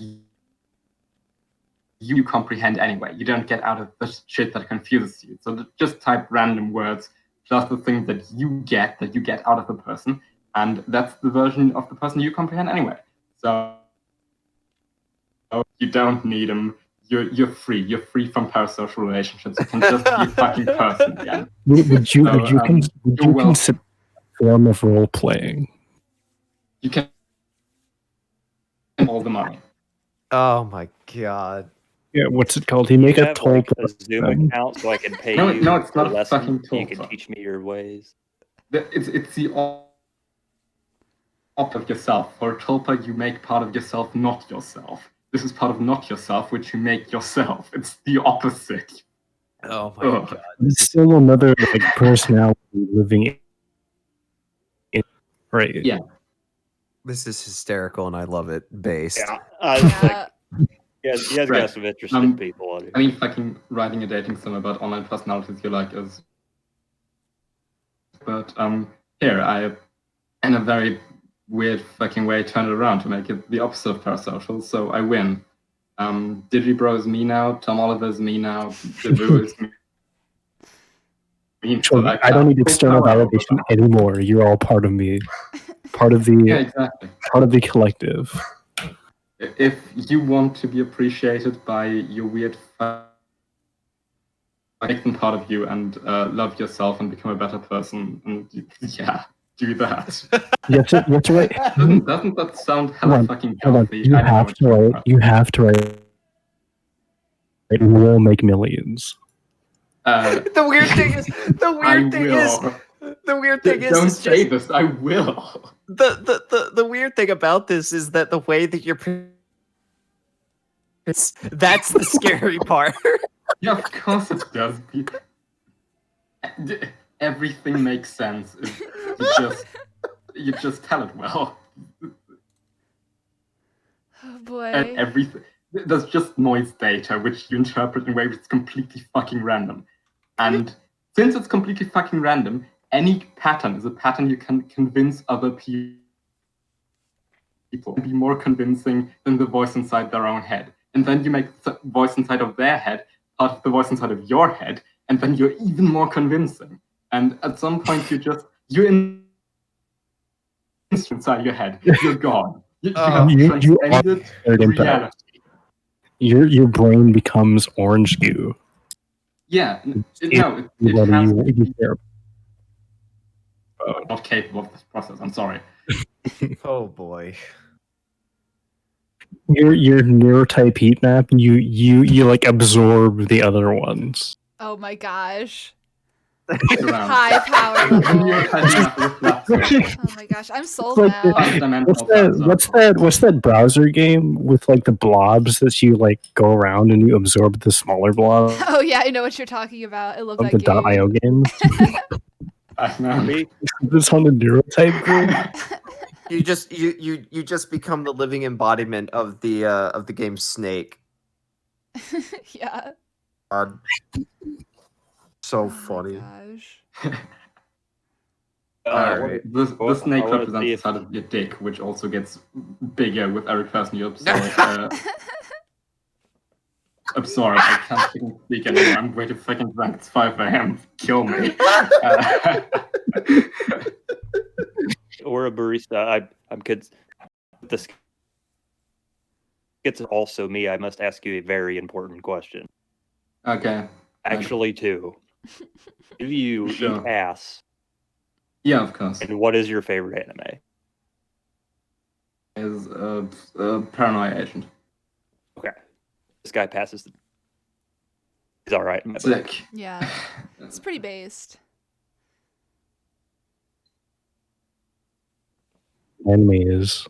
I have a ton of ones I like, but I keep adding to it, and I don't know which one's my favorite. I can't pick one. Have I on this show said what I don't know. Make a video about it? I mean, well, that's the problem, is because I don't know what I would talk about with it. I'm just scared. I don't think I have. I don't think so. Have I? I don't believe. All right, I'll just drop here. Spice and Wolf is my favorite show ever. I fucking love Spice and Wolf. I've been reading the novels. I have all of them. I get the hookup discount because my cousin works for a bookstore. I love that shit. And awesome. By the way, for me to get all of those books was a fucking night. 28 or whatever? It's 18. Oh boy. 18, yeah. Do you have like the box that they sell? No. So the problem was that when I was trying to get them, they just didn't have all of, like, obviously they didn't have like all of the volumes there, right? They would have a couple, but so the vast majority of them I had to like special. It was just like one of the most difficult processes to like get those books, but I fucking did it, and I have all of them, and I fucking love like monster ships. Oh god. Like, I had to like go in and like actually, because it's a light novel, obviously it's not very well, like, it's not like more universally like American books are. So I had to do all the research for like the what are those the number codes that they have, like the Dewey Decimal System and stuff. Mm-hmm. Yeah, I had to go do the research for what all of those numbers and codes were to give to the bookstore, because that's autism. But I fucking did it because Spice and Wolf is my favorite show, and I love all of the books. I've never read Spice and Wolf. Long ago to remember, so thanks for reminding me. I'll add that to my watch list. It is amazing. I love Spice and Wolf. All of the Gosick novels are not almost fully fluent in Japanese, but I never wanted to learn how to like write it. But now that I already have a tutor to help teach me that shit, I need to fucking translate every single. If you are able to translate, that is a high demand skill. You want to talk about making fucking bank? Being able to translate between English and Japanese, fucking, like, you get in with the right people. Oh right? yeah. Twitch. Studio Trigger's Twitch sometimes. One of the guys is on part of the localization team. He helps translate Japanese to English. Oh yeah. Well, no, because so me and my buddy. I think I met that guy. He usually comes to like conventions with the rest of the Trigger guys. Yeah. He's based. So the reason I found this out is because me and Tang had recently watching the first season of Hitsugi no Chaika, which is actually pretty good. And we were going to watch the second season until we learned that Bones did Bones things and that the entire original material, and we're like, yeah, no, fuck that shit. I ain't doing that. So we then went on a quest to see, well, I mean, it's light novels, so like maybe that we can just, get the light novels. And if those are not translated, and because it's like a kind of a niche, it's not like a super popular one, it's not likely to get all the way translated. It's out, well, can we pay somebody to translate them? That's got to be a thing that you can do. Do you want to know how much it costs to translate something? How much? Standard light novel, number 1. If you want to hire somebody to translate something, the price, the average price is $30 an hour. They don't charge by like no volume. What? No, it is $30 an hour. And get this, most light novels take anywhere from. So can you imagine? Oh my god! Wait, that's bank though. Exactly. That's what we realized. We were like, oh my god, if you were able to just get in and like work on commission, like translating for people, you would make mad money. Anyone who grew up in a bilingual household is just because they don't even have to learn. They just know 2 languages and can translate between them. Yeah. Wow. I have the plug. There's a kid in high school. His parents were, I think, if I remember right, his name was Evan, what we called him. His mom was Chinese, but like just descent. Like his father was Japanese, so he was fluent in it. And it wasn't until like halfway through the semester of like my junior year, maybe it was my sophomore year, that I realized this motherfucker just for fun would get. And there's always a sinking feeling when I watch something that's like 50 episodes long. I only got like 18 episodes that were fan subbed. So that USB port of like, I don't know if you guys have watched Shokoshi CD, Little Lord Fauntleroy. It's a world masterpiece show, I think from the 70s. That and Sabo Taichi talked about in a video. He went through and like roughly fan subbed that shit. Being able to watch shit like that for free because the dude like doing it was the best feeling. Here I am, that man, and I wish he would send me more. What a god! Yeah, it was great. He did just like 15 different fucking obscure animes. Just like, I go in there and fan sub. It's like the shitty. I don't even care. Now dude, that I'm the shitty yellow fan subtext is an aesthetic. Yeah, it is. Like watch Yokohama Kaidashi Kiko with that shit. It's when I look at like stuff that with the really like bold vomit yellow and the dark thick black stroke around it, it looks to me. It looks like it need those yellow subs. Yes, I need the yellow subs, dude. That's how you know. That's how you know you've got quality. Yeah, that's how you know you've evaded being cucked by the official as good. If you've got those shitty yellow subs, you know you've got quality. You got a quality sub on your hands. Soul versus Crunchyroll soulless subs. Yes. Oh boy. Because like out of all these people I'm going to Japan with later this year, obviously I'm planning to move there. I know the most Japanese out of all of them. I was like, it's 7 months till I go. I need double hard katakana shit. It's just like I could never be good at fan subbing shit. I just want to be able to like hear what they say and then just be able to immediately communicate, so I don't have to fuck with Google Translate. 10 or 11 people, depending on who goes, counting on me. It's like, all right, there's my motivation. But fuck fan subbing. I couldn't do that. Mate, do you? Does anybody here have a preferred fan subbing group? Because I don't. I've never done enough research into like specific groups or anything. I don't know any like groups. Yeah, I don't really have any ones that I think are better. The people that do the pre-tier subs are great though. There was a group that did them, and they had like little fan trivia bits at the end of every episode. Oh, nice. But yeah, I forgot what they were called. You get to watch like all 40 fucking seasons of that or whatever, however many there is. Precure is like 17, I think. Yeah, I'm gonna watch them all. Oh fuck. So out there, if you can find your show and it has been translated by the subgroup Kami, get that shit. Yeah. See, I see.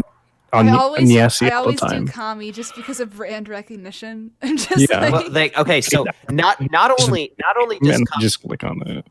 Not only does Kami sub, but they will either include a translation note like in the actual shot, or, and this is something that I wish all fan subgroups did. They have a separate file folder in there that's just a text document. It's just like a WordPad document. And what it has in there is every now and again, as you're going through the show, script like 1, 2, 3, 4, stuff like that, and you can footnotes, and those are the footnotes. Yes, you can literally have like the one, and you open up the text document, you find one long like breakdown of like what this means, like what it actually like culturally, what the relevance is, like all of that shit right in there. Cool. And it's the best fucking thing. You get so much more out of that shit in there. Kami is fucking based, and I fucking love them. I do love how like when I'm watching, because obviously we're all weebs, so we're vaguely, a lot of us more involved in learning about Japanese culture. And I tried to fucking get my little cousin to not watch fuck shit. I just want him to watch good shit. So I get him into I watch like obscure 80s mecha anime with him, and sometimes like slice of life ones, and there's nothing better. You know, when I can just give him the controller and I know what, I can just pause it and there's like a cliff note that explains what the fuck it is. Yeah. Like, well, okay, so the thing that made me the thing that made me fall in love with Kami is that the subs for both Canon and Clannad while I was watching them. And let me tell you, the depth to which they went to explain things that normal fan subbers just right. So for those who have seen Clannad, we all know the song, right? The Dango song. Dango. Yeah. Okay. Kami went out of their way to have a beginning explaining what a dongo is. Yep. That is the level of depth right there. That is the level of depth we're talking. Yeah, it's like you're watching like a slice of life show. I'm sitting here with a person who's not a big like otaku like me, and the characters are like, "Oh, hey, we'll go set up the kantatsu," and then a note just pops up explaining what a kantatsu is, and you can exactly. It's it right there. It's like, I don't gotta fucking analyze everything for you. This is fucking amazing. Yeah, it's little shit. It puts the sub up and over the bar of actual quality, right? So if you're looking for anime and Kami has done a fan sub for it, get that shit, watch it. It's fucking great. Have that text experience of the show, because you'll be able to actually be tracking along with, because it just kind of gives you this sense of culture, right? It enhances your understanding of like and like if a character mentions something casually, and then there's like a little footnote in there that says this is not something that is typically talked about in like public spaces, or it's stuff of it so much. Yeah, like you don't explain to the slice of life Lolly that this butt plug, on the inside of family. You got to explain the cultural significance of talking about butt plugs in public. Yeah. That's Hey, your favorite anime is Kaiba, right? It's one of my favorites. I don't know if I have like an actual favorite, but yeah. I didn't know if that like my favorite sub and dub or not. When I was watching Kaiba, I think that because I loved the Crayola crayon style of the art. Like it always was just kind of fuzzy and looked it just looks great. Oh yeah, and it fucking animates so cool too. Yeah, it you know what it reminds me of? It reminds me of what would happen if the animation style of like the classic Bugs Bunny cartoons got like in somewhat self-serious show. Like the amount of like stretch and like bend and stuff that's in that show, it really reminds me of like classic Looney Tunes cartoons. Oh, you're right. I see it now. But done in a way that is more self-serious and not just for comedy. Like it really utilizes that like principles of animation stuff to really make things. Yeah, the whole world is just like it's set up to just be the most interestingly animated world. It's fucking great, dude. I love that shit. Especially, that's why I don't think there's any. I mean, there's no aesthetic that's more personally for me. It's like I love all of Yuasa's shit ever since Kemonozume. There is no movie better aesthetic or and for a drunk weeb like me than The Night is Short, Walk On Girl. Oh yeah, fucking love the animation of that film. That's a great movie. Yeah, it's one. Oh my gosh! The first time I watched it, my ex-girlfriend was rolling drunk around on the floor and it was distracting me, so I watched it again, powder drunk, and I was like, "This might be one of my favorite films." Don't watch it with other people. Just get drunk and fall into Masaki Uesa's shit. I've never finished it, but I do like a lot of the animation cuts that I've seen. Even if it's one of your favorites, can we at least agree that the ending is not that great? I mean, dude, it's a 40-minute bar hopping scene and a 40-minute fucking. I don't care what the ending is. I'm just in for the ride because I am going to be drunk every single time I watch that film. I'm talking about Kaiba. Kaiba? Oh, I've never finished. My bad. Yeah. Oh yeah, the ending's a fucking retarded. I agree. But it's not about it. I mean, the fact that the ending is so retarded, just makes it more memorable, I guess. I don't know. It's been a while since I've seen it, but it definitely was weird. The thing that bothered me so much about it is that the way that the world was built, the way that the narrative had been constructed, it to be like a classic Japanese tragedy ending, and when it wasn't that, I was just kind of like, I feel like I've been. They ruin it, yeah. Yeah, I feel like I got cucked out of what would have been like classic Japanese tragedy. Which I am a big fan of, by the way, for those listening. I love classic Japanese tragedy narratives. They're so fucking powerful. G and fucking May aren't, because I had to go to bat for Tokyo Magnitude 8.0. Shit all over it. I liked that show. Oh boy. It just was really normcore. What? Tokyo Magnitude. Oh, yeah. It was normie. Too normie. People hate that shit. I liked it. Or do we want to... Should we bring in other callers, or Yeah. should we end it? Do you want me to? Oh, hold on. I have one last question. Okay. One last question. Has Digibro ever done a video on the? I know that he's mentioned them before. I don't think he's done a video specifically about them. What did you say? You cut out for The me. Japan Animator Expo shorts, like me. Oh. YouTuber anthology on Mr. Nice There Guy. was one where the Scopes girlfriend turns into like a cockroach, and I think he did a review on that. Oh, that one. Or like maybe a rant.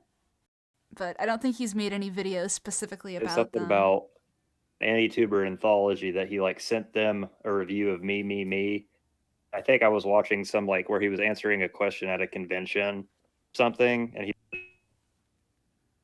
like edited the footage that Digi sent in, and it kind of pissed him off or something. That's all I've heard him talk about it. All right. Well, thanks for having me on the show. But if any of you seen Japan Animator Expo shorts, look them up right now. They're on YouTube. Watch them all. Word. They're shorts. They you are have great. no excuse. I agree. Yeah. Do it. 10 minutes each. Bitches. Just do it. All right. Thank you. Bye. Buddy. All right. Should I bring in more people or should we end? Because there's people who are jumping in, and it's like, I don't really want this to go on forever. The quality isn't very good. It's almost midnight for me, so I don't. I think we covered the topic pretty well. Yeah, we've been going for, 2.5 hours, I think. Let's see. Started at 8. No, it's 3.5 11:30. hours. It's 3.5 hours. So, yeah, let's just end it now. There will be another show, probably on Wednesday. Okay. Hey, if you got a long journey through the month of May, if you need me on again, have me. Yeah. When I think of what the topic will be, I'll let you know.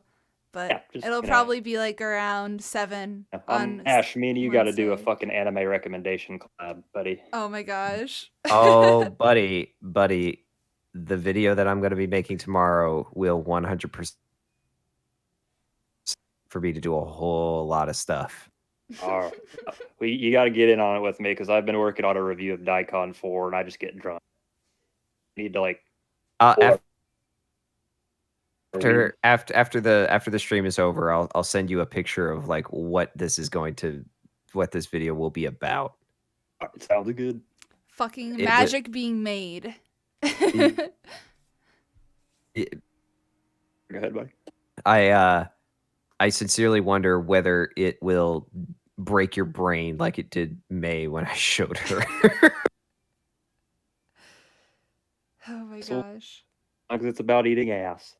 And by the way, I had a lot of fun. Thanks for having me on, May. I appreciate it. Yeah, of course. I'm sorry that you probably couldn't hear me most of the time I was talking. It got better. Yeah, it doesn't seem as bad. Yeah, my but friend I'm told me still... that like after like the first 30 minutes, it was listenable. That's good. But yeah, gosh. I apologize if my intake on different shows was kind of dry. People might think I'm more interesting than I really am. Well, I mean, that's the nature of the internet, right? Absolutely. Well, shit, I just get drunk and I think it's funny. So that was basically the only point I made the entire time. But it doesn't mean I didn't have fun. Fuck it.